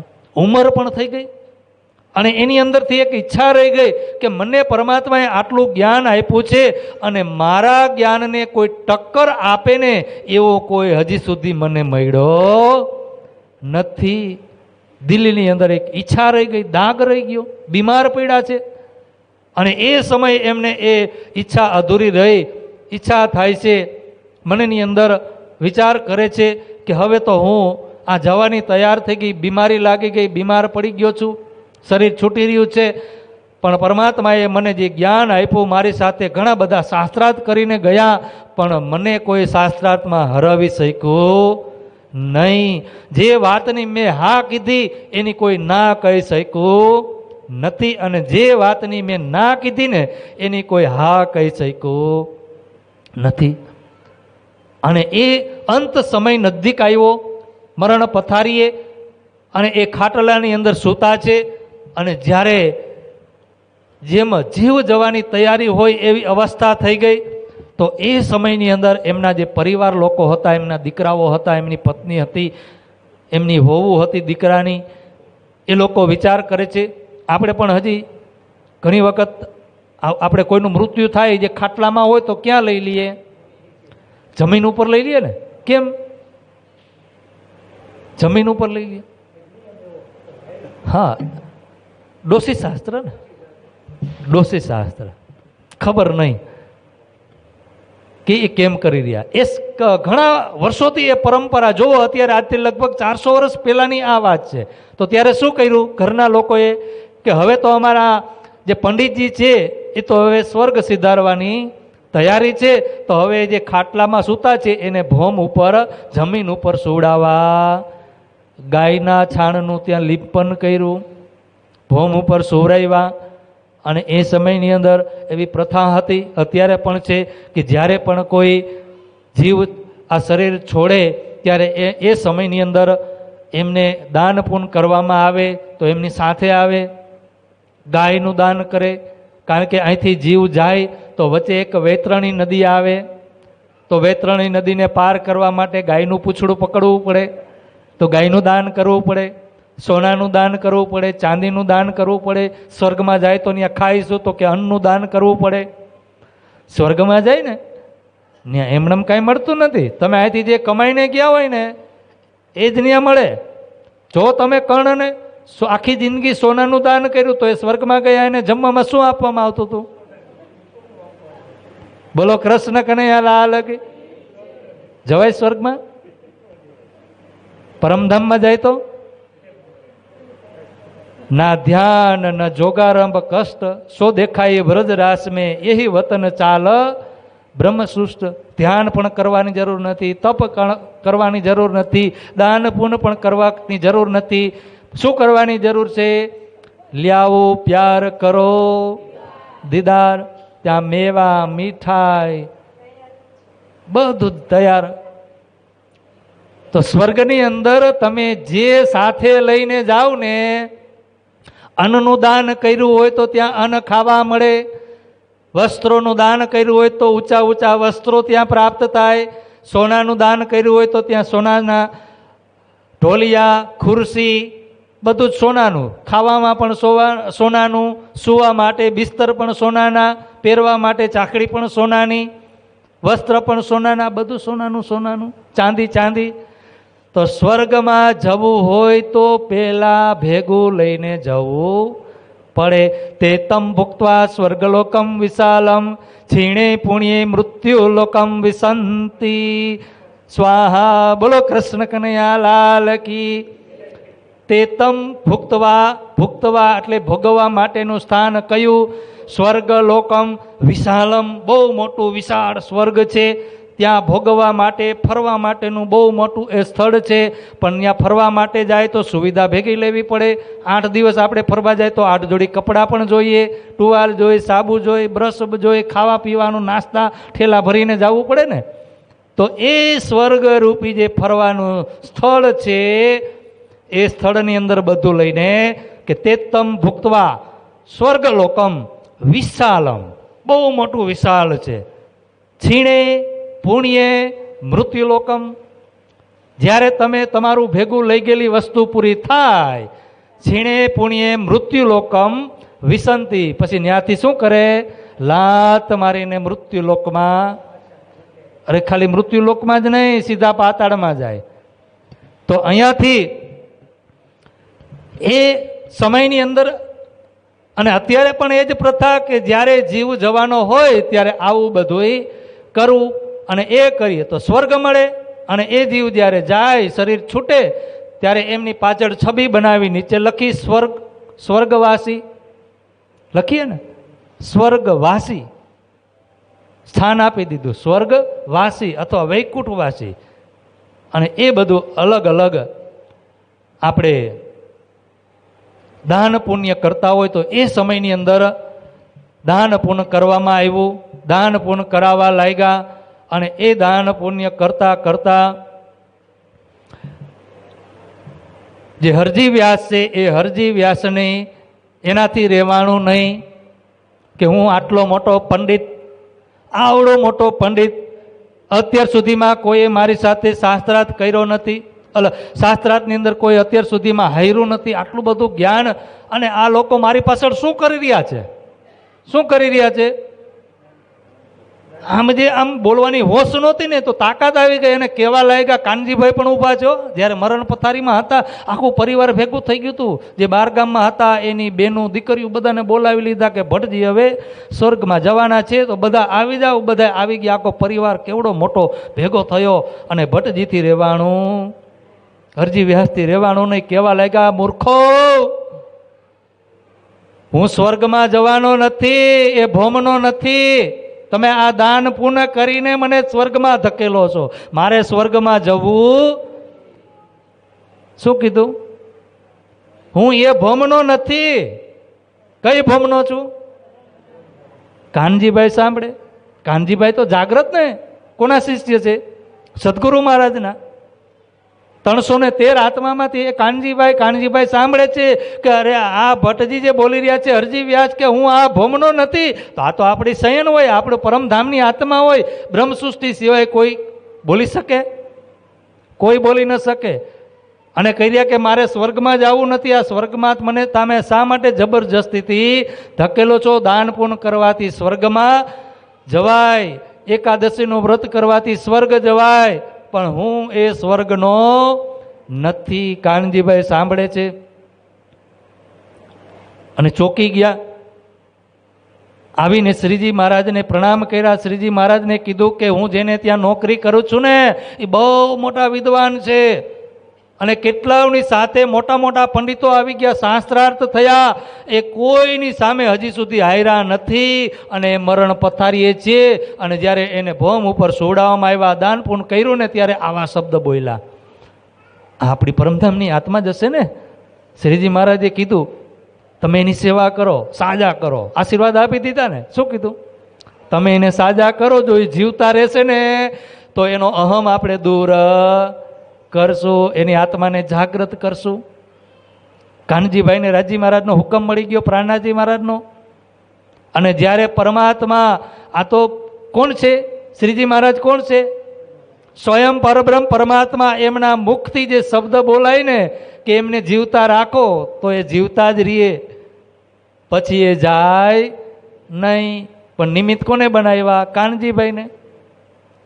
કાનજીભાઈને કીધું કે તમે એમની સેવા કરો તો એ સાજા થઈ જશે. આશીર્વાદ આપી દીધા. કોને? કાનજીભાઈને. કે એની તમે સેવા કરો એટલે એ તમારા જે શેઠ છે ને હરજી વ્યાસ, એ સાજા થઈ જશે. કાનજીભાઈને પણ ઈચ્છા, કારણ કે કેટલા વર્ષથી એમની સાથે નોકરી કરતા હતા, ચાકર હતા. તો શું કર્યું? ખેતરમાં ગયા. સારા સારા તાજા તાજા રીંગણા, તુરિયા, ગલકા, શાકભાજી, જે પાલક છે, મેથી છે, સારું તાજું તાજું બધું લઈ આવે, હાથે બનાવે, અને એમને એ જમાડે. એવી સેવા કરે છે. કોણ કરે છે? કાનજીભાઈ. હવે તાજું તાજું બધું ખાવા મળે. આપણે બીમાર પડી ગયા હોય, હોસ્પિટલમાં દાખલ હોય તો સગાવાલા આવે તો શું લઈને આવે? સફરજન લઈને આવે. શું લઈને આવે? ફ્રૂટ લઈને આવે ને. પણ અહીંયા કાનજીભાઈ એ સેવા કરી રહ્યા છે, એને પણ હરખ છે કે આ હરજીવ્યા જીવતા થઈ જાય ને તો આ જે યશ છે, જે કીર્તિ છે, કોને મળશે? કાનજીભાઈ ને.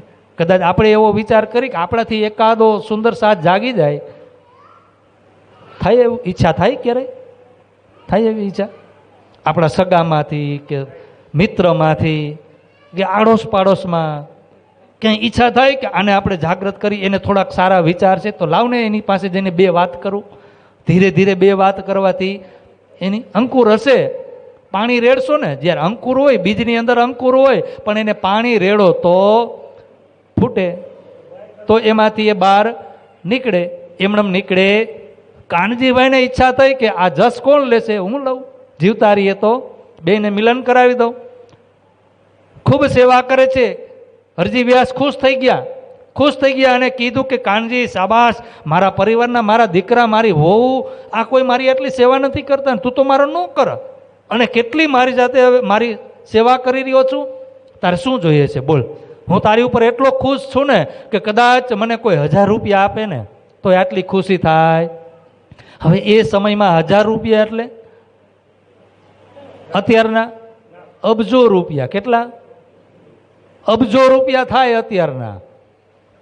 હવે આજથી લગભગ 25 વર્ષ પહેલા, 30 વર્ષ પહેલા 50,000નો વીઘો જમીન હતી. અત્યારે કેટલા ગણા વધી ગયા? કરોડો થઈ ગયા. હવે 25-30 વર્ષમાં જો લાખો ગણા ભાવ વધી જતા હોય, 1000 ગણા ભાવ વધી જતા હોય, સોનાના ભાવ 2002માં 6,000 હતા, અત્યારે 5,000, 6,000 હતા, અત્યારે 1 લાખ થઈ ગયા. તો વિચાર કરો, આજથી 400 વર્ષ પહેલાની વાત છે.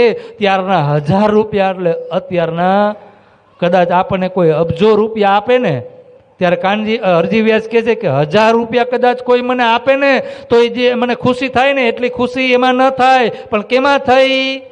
તે મારી સેવા કરીને એમાં મને એનાથી વધારે ખુશી મળી. કેમ કે મારો પરિવાર તો કોઈ દિવસ મારી પડખે ખાલી કેમ છો દાદા એમ કહીને કોઈએ સેવા કરી. કોને કરી? કાનજીભાઈ. ખુશ થઈ ગયા. માગ તારે શું જોઈએ? કાનજીભાઈ પાકા ને, તમે સાજા થઈ જાઓ ત્યારે હું માગીશ, અત્યારે કાંઈ માગવું નથી.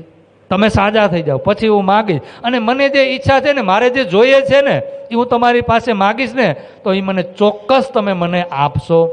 થોડાક દિવસ થયા, એકદમ તાજા થઈ ગયા, સ્વસ્થ થઈ ગયા, તાકાત આવી ગઈ. ફરીથી કીધું કે આવી સેવા કોઈએ કરી નથી. હે કાનજી, માગી લે, તારે જે જોઈએ આપી દો.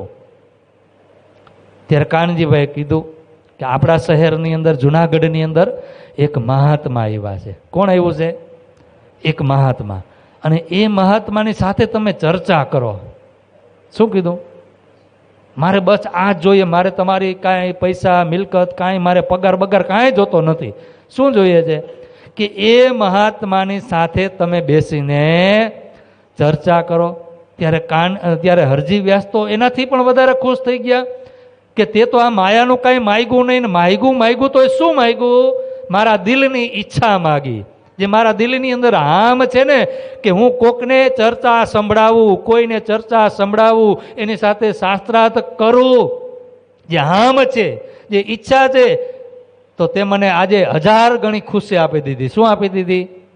એક તો તે સેવા કરીને મને ખુશ કરી દીધો, અને બીજું આ ચર્ચા કરવાની વાત કરી એનાથી પણ તે મને વધારે ખુશી આપી દીધી.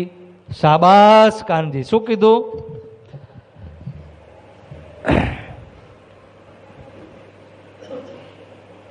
शाबाश कानजी, तुमको क्या ते मांगिया मुझसे, एक तो राजी किया सेवामी ने, फिर चर्चा सुनावने के, અને એક તો તે મને આ સેવા કરી, સાજો કરીને આટલી ખુશી આપી, રાજી કર્યો, અને બીજો કે એ સાધુની સાથે ચર્ચા કરવાની વાત કરી. માગ્યું ને પણ કેવું માગ્યું? દિલની વાત માગી લીધી, આપણા દિલમાં કાંઈ ઈચ્છા હોય ને સામેથી કોઈ આપણને આપે તો કેટલા આપણને આનંદનો અનુભવ થાય, ખુશીનો અનુભવ થાય, થાય ને? આપણે કાંઈ જોતું હોય, અપેક્ષા હોય કોઈની પાસે અને એ વસ્તુ સામેથી મળી જાય ત્યારે કેટલો આનંદ થાય કે માગ્યા વગર મળી ગયું, સામેથી મળી ગયું. તો હરજી વ્યાસની જે ઈચ્છા હતી કે આટલા વર્ષની મારી ઉંમર થઈ ગઈ, અત્યાર સુધી મને કોઈ આવું મળ્યું નથી, અને કીધું કે બુલાવો સાધ વે કહા હે, મેં ચર્ચા સુનાવું તાયે, મેં તો બહુત રાજી ભયા, જો કોઈ એસા આહાર પહોંચાય. બોલો હરજી વ્યાસની. રાજી થઈ ગયા ને કીધું કે બોલાવીને લઈ આવો. આવ્યા કાનજીભાઈ શ્રીજી મહારાજ પાસે પ્રણામ કર્યા અને કીધું કાનજીભાઈ હરજી વ્યાસ હવે સાજા થઈ ગયા, વાત થઈ ગઈ, આપણું કામ બની ગયું, હવે તમે પધારો એમની સાથે ચર્ચા કરવા. શ્રીજી મહારાજ આવે છે હરજી વ્યાસ પાસે, કાનજીભાઈ લઈને આવે છે.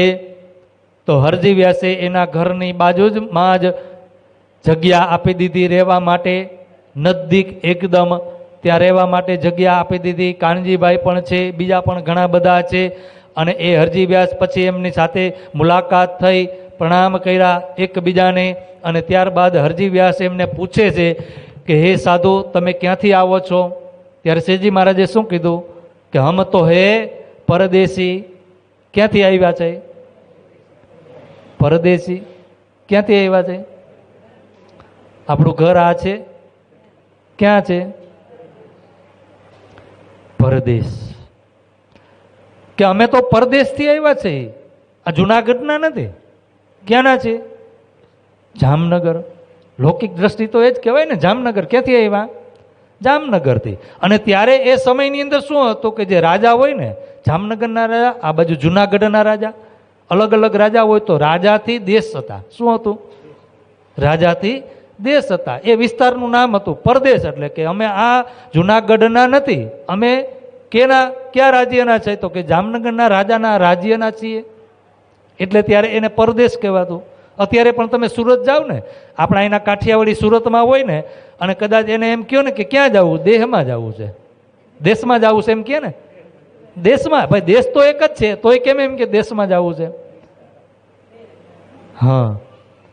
તો એ રીતે એ સમયની અંદર પરદેશ કહેવાતું.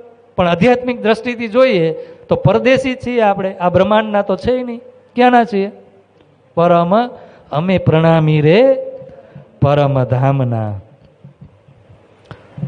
અને એ પછી પૂછે છે હરજી વ્યાસ ક્યાંથી આવો છો, નામ. પછી કહે છે કે બોલો શું સાંભળવું છે?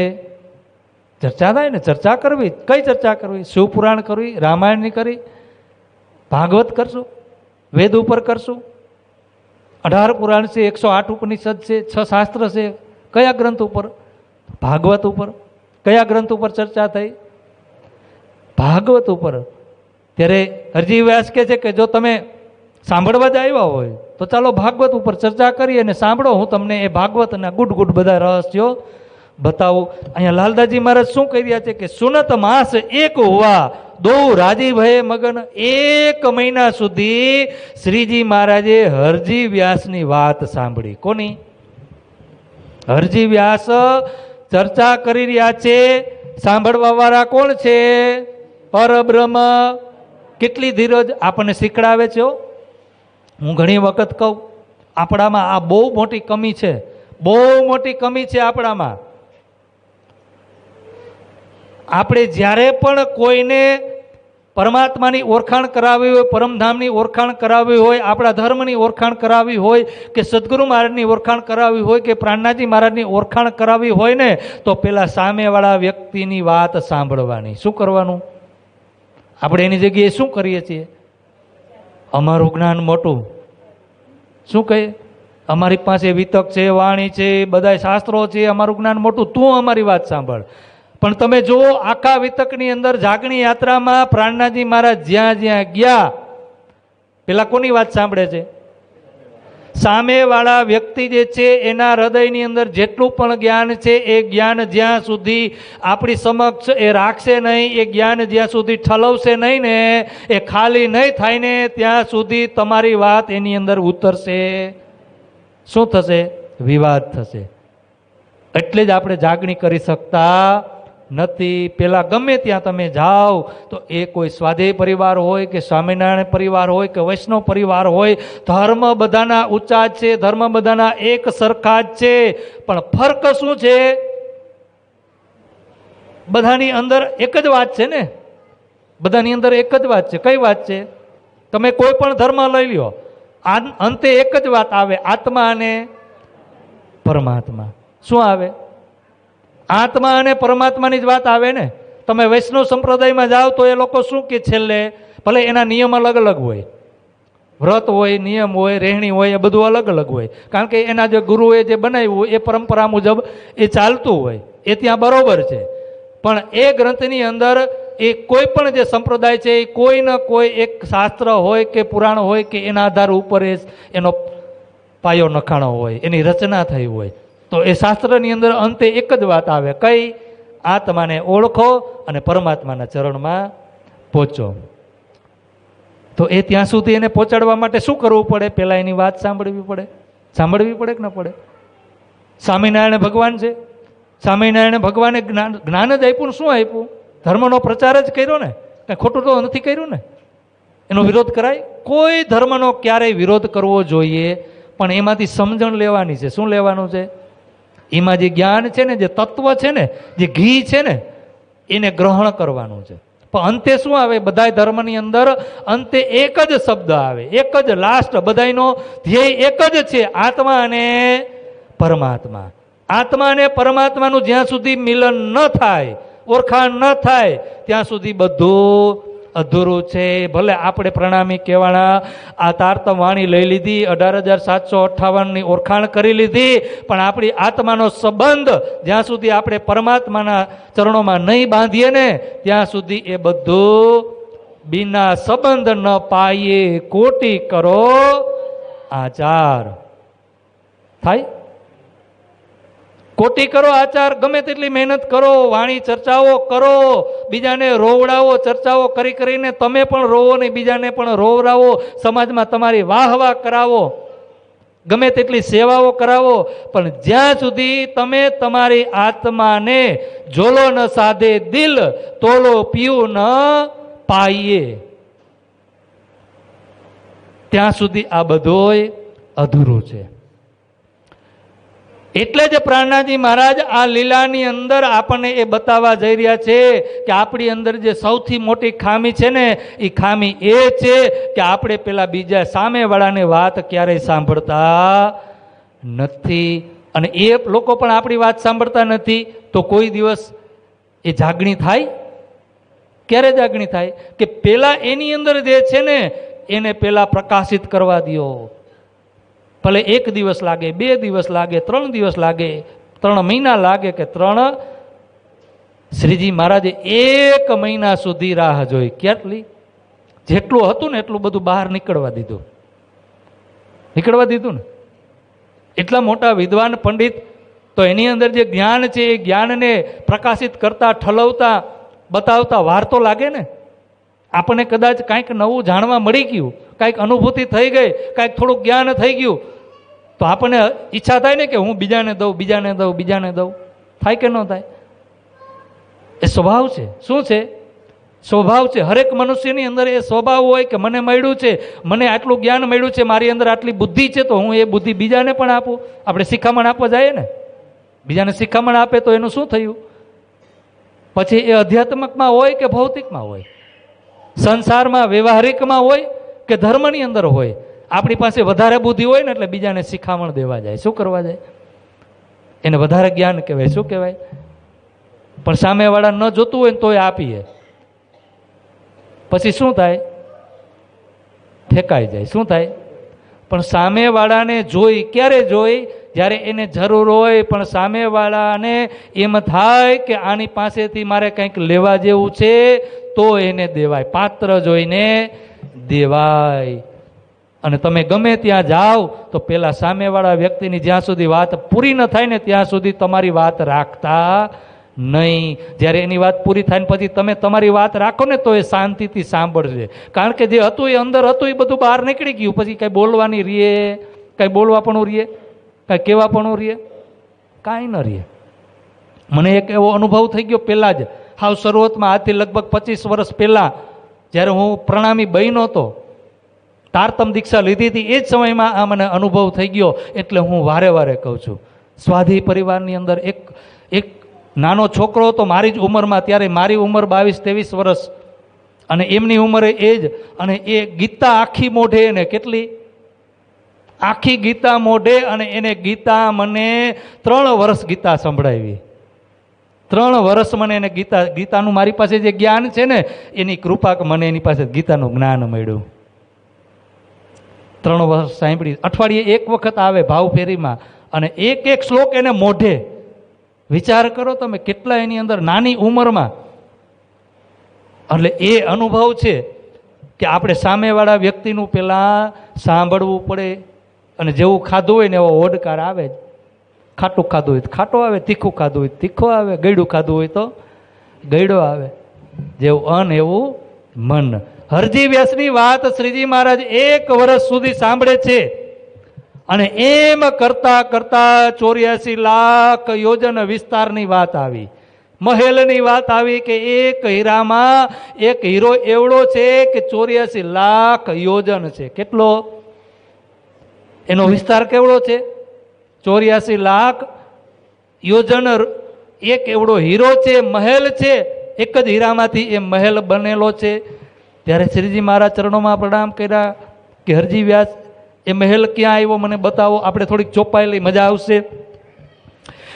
સુનત માસ એક હુआ દો રાજી ભય મગન, એક દિન ઠોર નારાયણ કા તાકે કહે વચન, એક હીરે કા મંદિર તાકો બડો વિસ્તાર. એક હીરાનું મંદિર છે, મહેલ છે, એનો એટલો મોટો વિસ્તાર છે. કેટલો છે? કે 84 લાખ જોજન. તાકો કરો વિચાર. હરજી વ્યાસ કે છે કે 84 લાખ રૂપી જે મહેલ છે, જે વિસ્તારવાળો, એ એક જ નંગથી, એક જ ધાતુથી બનેલો છે, હીરાથી. તો એનો તમે વિચાર કરો. શું વિચાર કરો? શું વિચાર કરો? ત્યારે કીધું શ્રીજી મહારાજે કે મહેલ ક્યાં આવ્યો બતાવો, અને જ્યારે બતાવશો નહીં ત્યાં સુધી એને ચિંતનમાં કેમ લેશું, વિચારમાં કેમ લેશું, ક્યાં આવ્યો? અને ભાગવતમાં પહેલા ચર્ચા થઈ ગઈ. શું થઈ ગઈ? બીજા અધ્યાયની અંદર, બીજા સ્કંદની અંદર 3 ગુણ 5 તત્વ 14 લોક, નારાયણ ભગવાન સુધી બધું મહાપ્રલયની અંદર નાચ. પ્રશ્ન કરીએ શ્રીજી મહારાજ, ઝૂકી ઝૂકીને જોવો તમે, એક એક આ શબ્દને તમે આપણે ગાઈને કરશું. એ ઠોર હે ગીત, એ ઠોર હે કિનકી, સો મોહે કહો સુકન. શ્રીજી મહારાજ ઝૂકીને કહે છે, વિનંતી કરીને કહે છે કે આ જગ્યા કોની છે, ક્યાં છે? હે હરજી વ્યાસ, તમે મને બતાવો. તબ જવાબ વ્યાસે દિયા, હોય કે દિલ મગન. અને આવો પ્રશ્ન અત્યાર સુધીમાં કોઈએ પૂછ્યું નહીં. આ વાત તો હજારો વખત હરજી વ્યાસે એમના શિષ્યોની આગળ કહી દીધી. પણ કોઈ આપણને પ્રશ્ન કરે, પૂછે કે ભાઈ તમે તમારું પરમધામ ક્યાં આવ્યું, તો હરખ થાય ને. બતાવીએ આપણે. શું બતાવીએ? ચોપાઈ બોલો તો. હદ હે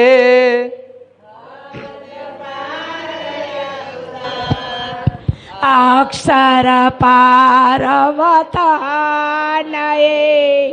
જાગીએ નગર. હદ પાર બેહદ હે, બેહદ પાર અક્ષર. અક્ષર પાર. કદાચ કોઈ આપણને પૂછે તો કેટલો આનંદ થાય. હરજી વ્યાસને આનંદ થયો કે અત્યાર સુધીમાં આ વાત કોઈ જાણવા માંગ્યું નથી, કોઈની ઈચ્છા થઈ નહીં. પહેલા વહેલા વ્યક્તિ છે જે પરદેશથી આવેલા છે, એમને ઈચ્છા થઈ. શું પૂછ્યું કે આ જગ્યા ક્યાં આવી, એ મહેલમાં કોણ રહે છે, મને બતાવો. ત્યારે હરજી વ્યાસે કીધું, એ ઠોર અક્ષર કા લિખા શાસ્ત્રો મેં. ક્યાં છે આ જગ્યા, ક્યાં આવી? તો કે અક્ષરધામમાં. શાસ્ત્રોમાં આ રીતે લખેલું છે. તબ કદમો લાગે ફેર કહ્યા. શ્રીજી મહારાજે શું કર્યું? ચરણોમાં પ્રણામ કર્યા. પ્રણામ કરીને ફરીથી કીધું, ફરીથી વિનંતી કરી. તબ કદમો લાગ ફેર કહ્યા, એ ઠોર પાવું તુમસે. કે હરજી વ્યાસ, તમે અંતરાય ન કરો. એનો ખુલાસો કરો, એનું વર્ણન કરો. મારે આ જે જગ્યા છે, જે એક હીરાનો મહલ, જે અક્ષરધામ છે, એ અક્ષરધામની મારે ઓળખાણ કરવી છે. એ ક્યાં આવ્યું એનું એડ્રેસ મને બતાવો. ય ઉપર તલે માહે બાહિર કે એ બ્રહ્માંડ તીત. શું કીધું? એ ઉપર છે, નીચે છે, કે બ્રહ્માંડમાં છે, કે બ્રહ્માંડથી અલગ છે? સો મોકો સમજાવો. એ જો ઠોર અતીત 5 तत्व 3 गुण और प्रलय प्रकृत इनको नाश तुम कहो. ए ठोर अक्षर की बोलो कृष्ण कन्हैया. પેલા ચર્ચા થઈ ગઈ કે 5 તત્વ 3 ગુણ મૂળ પ્રકૃતિ 14 લોક આદિ નારાયણ, આ બધું જ મહાપ્રલયની અંદર પ્રલય થઈ જશે. તો આ હીરા રૂપી જે મહેલ છે 84 લાખ યોજન વાળો, એ અક્ષર બ્રહ્મ જે તમે અક્ષરધામ કહો છો, એ ક્યાં આવ્યો? આ નીચે છે કે ઉપર છે, કે આ બ્રહ્માંડની અંદર છે, કે બ્રહ્માંડની બહાર છે? હમસો અંતર ન કરો, ય બતાવો તુમ. હે અરજી વ્યાસ, તમે અંતર ન કરો, છુપાવો નહીં, મને એની ઓળખાણ કરાવો. ફેર ફેર વિનતી કરે સુને તુમારે મુખ, હમ એ તત્વ જ્ઞાન તમારા મુખથી હું સાંભળવા માગું છું. તબ જવાબ વ્યાસે દિયા એ ઠોર આદ નારાયણ. શું કીધું? આ જગ્યા ક્યાં છે? પેલા શું કીધું? અક્ષર. પછી શું કીધું? આદિ નારાયણ. ત્યારે શ્રીજી મહારાજ કહી રહ્યા છે, અને ત્યારે કહી રહ્યા છે કે એ ઠોર આદ નારાયણ क्षीर सागर में रहते हैं, लिखी शास्त्रों में पहचान. शास्त्रों में एનું વર્ણન લખેલું છે કે એક ક્ષીર સાગર છે. એ ક્ષીર સાગરની અંદર આ જગ્યા છે જ્યાં આદિનારાયણ રહે છે. આ આદિનારાયણનો મહેલ છે. શું કીધું? આ શાસ્ત્રોમાં આવું લખેલું છે. ત્યારે શ્રીજી મહારાજ કહી રહ્યા છે કે તબ શ્રીજીએ કહ્યા એ તો કહ્યા મીને ઈંડ. ક્ષીરસાગર ક્યાં આવે? આ બ્રહ્માંડની અંદર. નારાયણ ભગવાન ક્યાં આવે? આ બ્રહ્માંડની અંદર. અને એ મહાપ્રલયમાં ન રહે, ઉડે ત્રિગુણ સમેત બ્રહ્માંડ. અને આ મહાપ્રલયની અંદર આદિ નારાયણ સહિત બધું પ્રલય થઈ જશે. તો એ ક્ષીરસાગર ક્યાં? એ હીરાનો મહેલ ક્યાં? આ બધું જ પ્રલય થઈ જશે. તો એને અખંડ કઈ રીતે કેવું? ફેર ફેર વિનતી કરે, હમસો ના કરો અંતરાય. જો તમે વારે વારે વિનંતી કરે છે. કોણ? શ્રીજી મહારાજ કે હે અરજી વ્યાસ, હે ભટ્ટજી, તમે અંતર ન કરો, એ જ્ઞાન મને આપો, મારાથી છુપાવો નહીં. મને ખબર છે કે તમને તમારી પાસે એ જ્ઞાન છે, પણ તમે મને આપતા નથી. પહેચાન છે તો એની પહેચાન મને કરાવો. હમે તુમ બિના કોણ સમજાવી. અને તમારા જેવા મહાન વિદ્વાન આ સંસારમાં મળવા મુશ્કેલ છે, તો તમારા વગર એ મને કોણ સમજાવશે? દેખાય કે પટંતર તબ વ્યાસે ઝુક કે કયા મોહે કહત તુમ ક્યાં. ત્યારે હરજી વ્યાસ ઝૂકીને કીધો. હવે કોણ ઝૂક્યું? નમ્રતા આવી ગઈ. જ્યારે ખબર ન હોય ને, ક્યારેક બોલાઈ જાય. ઘણી વખત થાય, આપણે આ પદ ઉપર બેઠા હોય ને વિત્ત કરવા માટે, ક્યારેક બોલાઈ જાય, આપણને ખબર ના હોય, અને પછી કોઈ સુંદર સાથ કોમેન્ટ કરે, મેસેજ કરે, બતાવો. શું બતાવે? ત્યારે ઝૂકી જવાનું. શું કરવાનું? ક્યારેક વાણીમાં શબ્દ આવે, પણ એ શબ્દને આપણે ઓળખી ન શક્યા. બોલાય તો ગયો, ખબર નથી, એની પૂરી પહેચાન નથી, તો કઈ રીતે કહી શકે? ખોટું તો કહેવાય નહીં. કહેવાય? કદાચ આજે આપણે ખોટું કહી દઈએ આપણી નામના કમાવા, અને એ અમુક સમય થાય તો એને પણ જ્ઞાન થઈ જાય, એને ખબર પડી જાય. ત્યારે શું કે રમેશભાઈ તો ખોટા રસ્તે ચડાવ્યા કે ને? ખોટું ક્યારેય ખબર હોય ને એટલી જ વાત કરવાની, એથી વધારે કરવા. કદાચ બોલાઈ જાય ને, કદાચ બોલાઈ જાય ત્યારે એનો સ્વીકાર કરી લેવાનો. શું કરી લેવાનો? કે ભાઈ બોલાઈ ગયું, પણ મને એનો અર્થ ખબર નથી. વાણીમાં લખેલું છે, પણ એનો સાચો અર્થ શું થાય એ મને ખબર નથી. ત્યારે અહીંયા હરજી વ્યાસ હવે ઝુઈકા, જે અત્યાર સુધીમાં ઝુઈકા. तब व्यासे झुक के कहिया मोहे कहत तुम क्या, शास्त्रों में ऐसा ही लिखिया तो क्या उत्तर देવું मैं इनका. શું કીધું? શાસ્ત્રોમાં આવી અટપટી વાત જ લખી છે, તો હું એનો જવાબ તમને કેમ આપું? ઝૂકી ગયા, પણ દોષ કેની ઉપર આપે છે? શાસ્ત્રોને. તો શાસ્ત્રો કોને લખ્યા? વેદવ્યાસજીએ કે વેદવ્યાસજીએ આવી જ રીતે લખ્યું છે તો આમાં ખબર નથી પડતી તો હું શું કરું? લખ્યું છે જેવું અટપટું, શું કીધું? અટપટું લખી નાખ્યું. અને સંસ્કૃતનો અર્થ જ એવો, એક શબ્દના અનંત અર્થ થાય. સંસ્કૃત જે ભાષા છે ને, એક શબ્દના કેટલાય અર્થ થાય. તો કહી રહ્યા છે કે એ વ્યાસ એ જે આપણા આચાર્ય છે ને, જે આચાર્ય જેને આ શાસ્ત્રોની રચના કરી, આવું અટપટું લખ્યું છે, કાંઈ સ્પષ્ટતા થતી નથી, ખબર નથી પડતી, મને જ ખબર નથી તો હું શું કહું? કોની ઉપર દોષ દીધો? वेद व्यास जी ऊपर। शास्त्रों में ऐसा लिखिया तो क्या उत्तर देव में इनका, कह्या कटु वचन आचार्य को। आचार्य ने धमकावा लगा कि એને લખ્યું લખ્યું આવું લખ્યું, કઈ સમજણ પડે એવું નહીં, સમજાય નહીં એવું।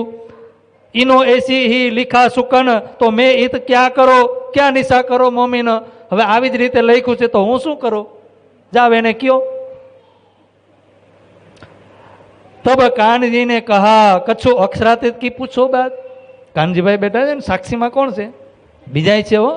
लालदाजी महाराज बधी बात नहीं बतावता, कानजी भाई छे। कानजी भाई श्रीजी महाराज नाम फोहो मारे ने के छे के ये अक्षर नी बात तो बतावी सकता नहीं, अक्षरातीत नी बात बतावो। शू कीधुं? अक्षर नु पूछो, अक्षरातीत नु कंईक पूछो। त्यारे श्रीजी महाराज ने जोश आवी जाय छे। तब कानजी ने कहा कछु अक्षरातीत की पूछो बात। हवे छरनी खबर नहीं, अक्षर नहीं खबर नहीं, एमां गोटाड़े चढ़ी गया। घड़ीक के अक्षर में, घड़ीक के नारायण में, घड़ीक के छर में, घड़ीक के अक्षर में। त्यारे श्रीजी महाराज ने अहींया कानजी भाई करीए छे के अक्षरातीत नी तो पूछो, कई खबर छे? देखे क्या जवाब करे दे, सुने इनके मुख विख्यात, के कदाच जानता होय अक्षरातीत नी वात तो पूछो। त्यारे श्रीजी महाराज ने जोश आवे छे। शुं आवे छे? आया जोश श्रीजी को दिया धक्का कर हाथ। कानजी भाई ने धक्को दीधो, जोश आवी गयो अने हाथेथी धक्को दीधो। आया जोश श्रीजी को दिया धक्का कर हाथ, क्या इनको पूछे क्या है इनमें? अरे कानजी आने शू पूछू, एनी अंदर काई नहीं, ये खाली छे। थका सर के साथ, ये तो थका सर में शुद्ध नहीं अक्षर। अरे आ छर ब्रह्मांड नी 14 लोक नी पण एने खबर नहीं तो एने अक्षर नी क्यांथी खबर होय? अने अक्षर नी एने खबर न होय तो अक्षरातीत नी केवी रीते एने खबर पड़े? तो यह अक्षरातीत की ये क्या देवे उत्तर? जब रीस करके कहा श्रीजी ने यह सुकन, तब व्यास की सुध गई यह हे यह बात शयन। बोलो प्राणनाथ प्यारे की। श्रीजी महाराज ने जोश आवे छे अने जोशनी अंदर ज्यारे श्रीजी महाराज कही रह्या छे कि आने छरनी खबर नहीं तो अक्षरनी केवी रीते खबर होय? तो अक्षर ब्रह्मनी एने खबर नहीं तो अक्षरातीतनी एने क्यांथी पहचान थाय? शुं पूछे एने कि अक्षरातीत कोण छे, अक्षरातीतनुं धाम शुं छे? अरे अक्षरनी पण खबर नहीं, नारायण भगवाननी पण छरनी पण खबर नहीं तो एने शुं कहूं? तो अहींया श्रीजी महाराज ज्यारे जोश आव्यो अने जोशनी अंदर आवी रीते हरजी व्यास ने कहेवा लाग्या। शुं कही रह्या छे कि तब श्रीजीए कह्या सुनो व्यास बचन के हे हरजी व्यास तमे सांभळो, हूँ तमारी पासे आया तमारी कथा सांभळवा नथी आव्यो, पण तमे ज्यारे मरण पथारीए पड्या हता अने तमे जे शब्द बोल्या हता कि हूँ आ ईंडनो नथी, मारी पाछळ तमे दान पुण्य करावो छो, हूँ आ ईंडनो નથી। અને આ કાનજીભાઈને ખબર પડી, કાનજીભાઈ આવીને મને કીધું અને ત્યારે મેં કાનજીભાઈને કીધું કે એની સેવા કરો, એને સાજા કરો તો એને ઈંડથી પરેની વાત બતાવશું। શું કરશું? ઈંડથી જે પરે છે, જે માયાથી રહિત જે બ્રહ્મ છે, જે છરથી અક્ષર ને અક્ષરથી પણ પરે જે અક્ષરાતીત છે એની આપણે એને ઓળખાણ કરાવશું। तब श्रीजी कया सुनो व्यास बचन, जो मैं आया तुम पे सुनने चर्चा के सुकन, तुम वचन अंत समय कहता मुख थे, मैं नहीं इनका क्या दान करो। मैं एटला माटे हरजी व्यास तमारी पासे हूँ आयो तो और झाको में हा कही ताको ना न कही कीन। अने तमारी एक बीजी पण इच्छा हती, तमे कही रह्या हता कि जेनी में हा कीधी एने कोई ना कही शक्युं અને જેની મેં ના કીધી એની કોઈ હા કહી શકું નથી। એટલે તમારું જે અભિમાન છે ને એ અભિમાન દૂર કરવા માટે હું અહીંયા આવ્યો છું। 30 વાસ્તે ગુમાન ભાનને મેં ભેજ્યા तुम पर शयन, हमको पठाए हक ने तुमको राखे तीन। बोलो सदगुरु महाराज की। હમકો પઠાએ હકને, કોને કોને મોકલા છે? રાજજી મહારાજે. હમકો પઠાએ હકને તુમકો રાખે તીન, એટલે તમને આયા સાજા કર્યા, બાકી તમે સાજા થવાના નહોતા. જીન પર મહેર ભગવાન કી ગુમાન ભાન કરે રોશન, તબ વ્યાસે વચન કહે હે ભગત રાજ. ઝૂકી ગયા, અભિમાન વયું ગયું, ઉગડી ગયું, પીગળી ગયા. ઓળખાણ થઈ ગઈ કે આ તો અલૌકિક પુરુષ છે, દિવ્ય પુરુષ છે, મહાન આત્મા છે, આની પાસે તો અગાધ છે, આને તો અક્ષરાતીતની બધી પહેચાન છે. જ્યારે જોશ આવે ને, અને એ જોશમાં જ્યારે એ સ્વરૂપના કોઈ પણને દર્શન થાય ને, તો એને પણ એ સ્વરૂપની ઓળખાણ થઈ જાય છે. આવેશ આવે ને ત્યારે. તબ વ્યાસે વચન કહે હે ભગત રાજ, મેં કહ્યા યોહી કર મેરા અર્થા ઇનકાજ. મેં તો એમણે કહી દીધું, મને ખબર નહોતી.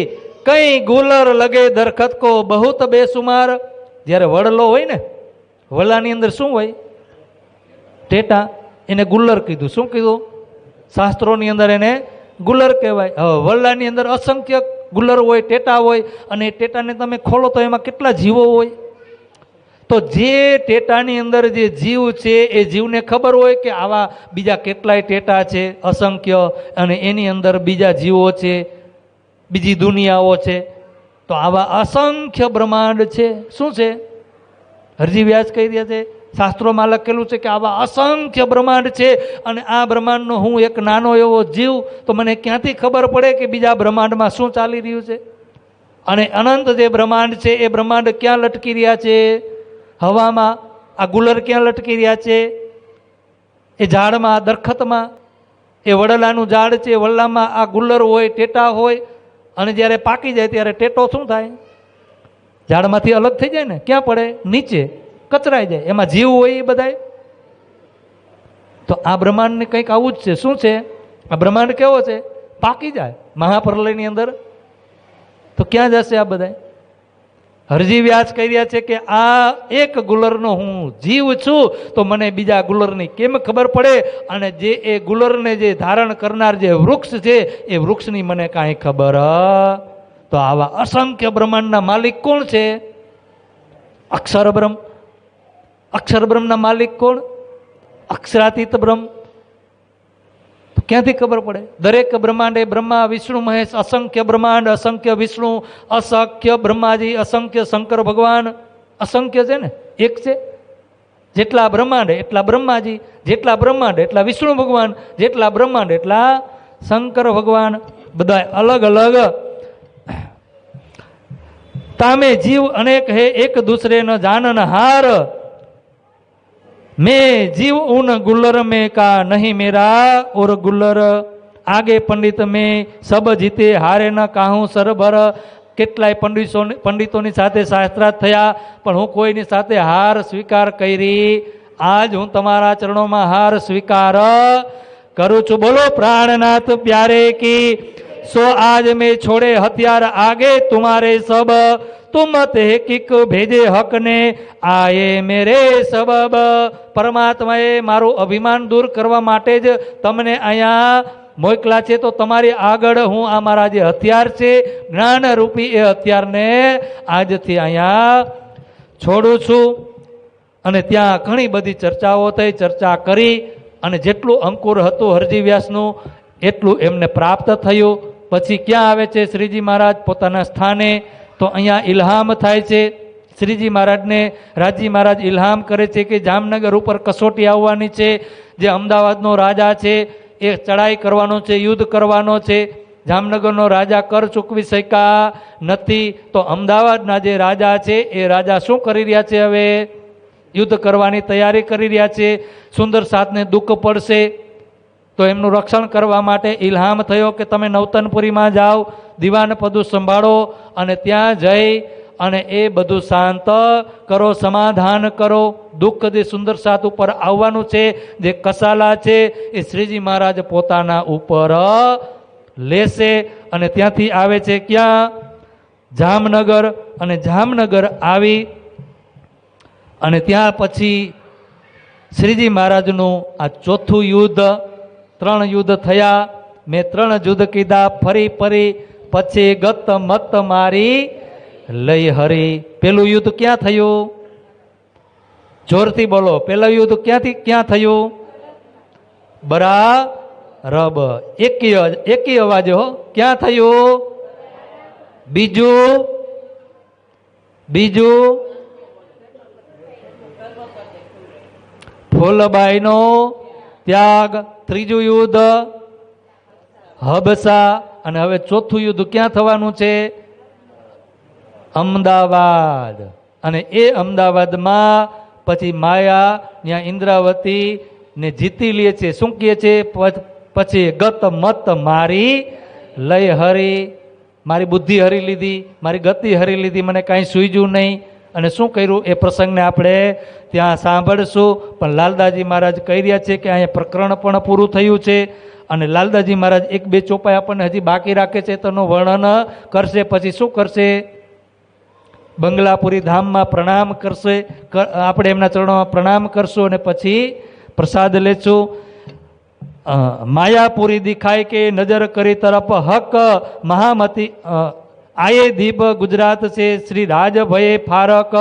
માયાપુરી દિખાય કે નજર કરી તરફ હક મહામતી કહે બ્રહ્મ સૃષ્ટિ को माया में खेल की कही अब आगे की कहो એ જો બીતક. ભાઈ આ માયાની અંદર ખેલની શું વાત કરી આપણને? જે પરીક્ષા થઈ ને, યુદ્ધ થયું, અને ત્યાર પછી હવે શું બતાવશે કે અબ આગે કી કહો. એ જો બીતક ભાઈ હવે આગળ પછી ત્યાંથી યુદ્ધ કરીને હારીને પછી ક્યાં જશે? દીપ બંદર. પછી શ્રીજી મહારાજે કહી રહ્યા છે કે હવે કોઈ દિવસ હવે એક તરફ આપણે જવું. શું કરવાનું છે? સદગુરુ મહારાજનો હુકમ શિરોધાર્ય કરી અને જાગણીનું કાર્ય પોતાના શિર ઉપર લે છે. ક્યાંથી લે છે? દીપ બંદરથી. પણ લાલદાસજી મહારાજ અહીંયા એની પહેલાં એક પ્રકરણ 3 સૃષ્ટિ એટલે કે જીવ સૃષ્ટિ, ઈશ્વરી સૃષ્ટિ અને બ્રહ્મ સૃષ્ટિનું એ વર્ણન અહીંયા બતાવી રહ્યા છે. આપણે એ પ્રસંગને અહીંયા લેશું નહીં અને ડાયરેક્ટ ક્યાં વયા જશું? દીપબંધનની અંદર.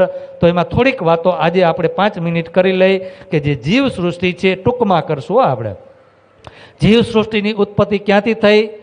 તો કે નારાયણ ભગવાન એકમેવ બહુશ્યામાં આ સંસારની રચના થઈ. નારાયણ ભગવાન પ્રગટ થયા અને એને ઈચ્છા થઈ કે હું એક છું તો એકમાંથી અનંત થાવ. તો એ જે જીવ સૃષ્ટિ છે 5 પ્રકારની આ 14 લોક બ્રહ્માંડની અંદર સૃષ્ટિની રચના છે. એમાં 5 પ્રકારની રચનામાં જે જીવ છે એ જીવની ઉત્પત્તિ ક્યાંથી થઈ? તો કે નારાયણ ભગવાનની અંદર. તો એને રાજજી મહારાજ શું કરશે? 8 પ્રકારની ભિસ્ત આપશે અને 8 પ્રકારની ભિસ્તમાં એને સ્થાન આપશે.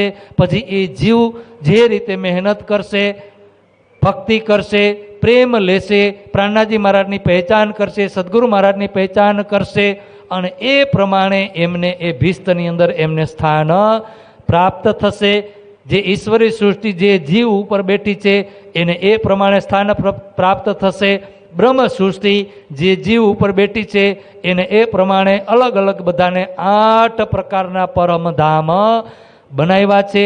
એને ત્યાં સ્થાન મળશે, અખંડ થશે પૂરા 14 લોક બ્રહ્માંડ. ત્યાર પછી ઈશ્વરી સૃષ્ટિ જે અક્ષર બ્રહ્મની ગોપીઓ છે, એમની સખીઓ છે, જે અક્ષરધામથી આવી છે એ ક્યાં જશે? અક્ષરધામ જશે. અને આ ખેલ જોવા માટે પરમધામથી બ્રહ્મ સૃષ્ટિ આવી છે એ ક્યાં જશે? પરમધામ. જે ખેલ જોવા માટે આવી છે અને એ બ્રહ્મ સૃષ્ટિની ઈચ્છા હતી કે અમારે દુઃખરૂપી બ્રહ્માંડ જોવો છે, તો એના માટે આવડો મોટો બ્રહ્માંડ બનાવ્યો. એના માટે ઈશ્વરી સૃષ્ટિને પણ બોલાવવામાં આવી. એના માટે આ જીવ સૃષ્ટિની ઉત્પત્તિ કરવામાં આવી. એના માટે 33 કરોડ દેવી દેવતાની ઉત્પત્તિ કરવા માટે આવી. એના માટે બ્રહ્મા વિષ્ણુ મહેશની ઉત્પત્તિ કરી. એના માટે નારાયણ ભગવાનની ઉત્પત્તિ કરી. કોના માટે કરી? જા કારણ રચી માયા શાસ્ત્ર ભીતા કારણ. જા કારણ રચી માયા. આ માયા આ બ્રહ્માંડ કોના માટે બનાવ્યો છે? બ્રહ્મ સૃષ્ટિ માટે. તો શાસ્ત્રો પણ કોના માટે બનાવ્યા છે? જા કારણ રચી માયા, જેના માટે આ 14 લોક બ્રહ્માંડ બનાવ્યો છે, તો એના જ માટે આ શાસ્ત્રોની પણ રચના કરી.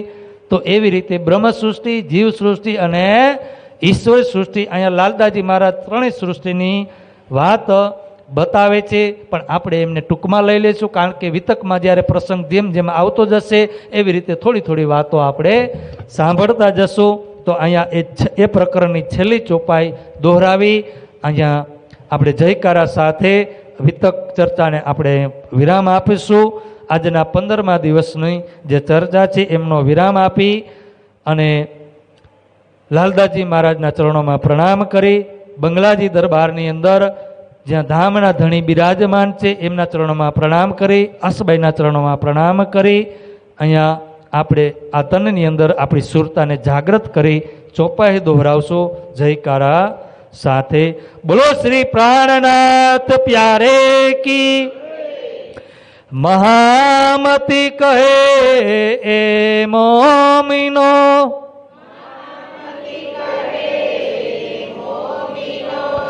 એ બેવરાતીનો કા કહ્યા તુમ,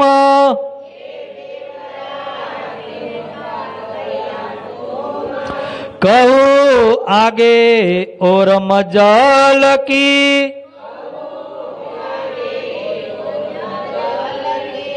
જો દિખાયા ખેલ હુકમ,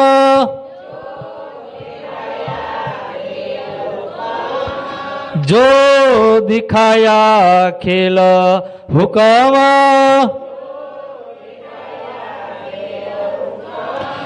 બોલો શ્રી પ્રાણનાથ પ્યારે કી.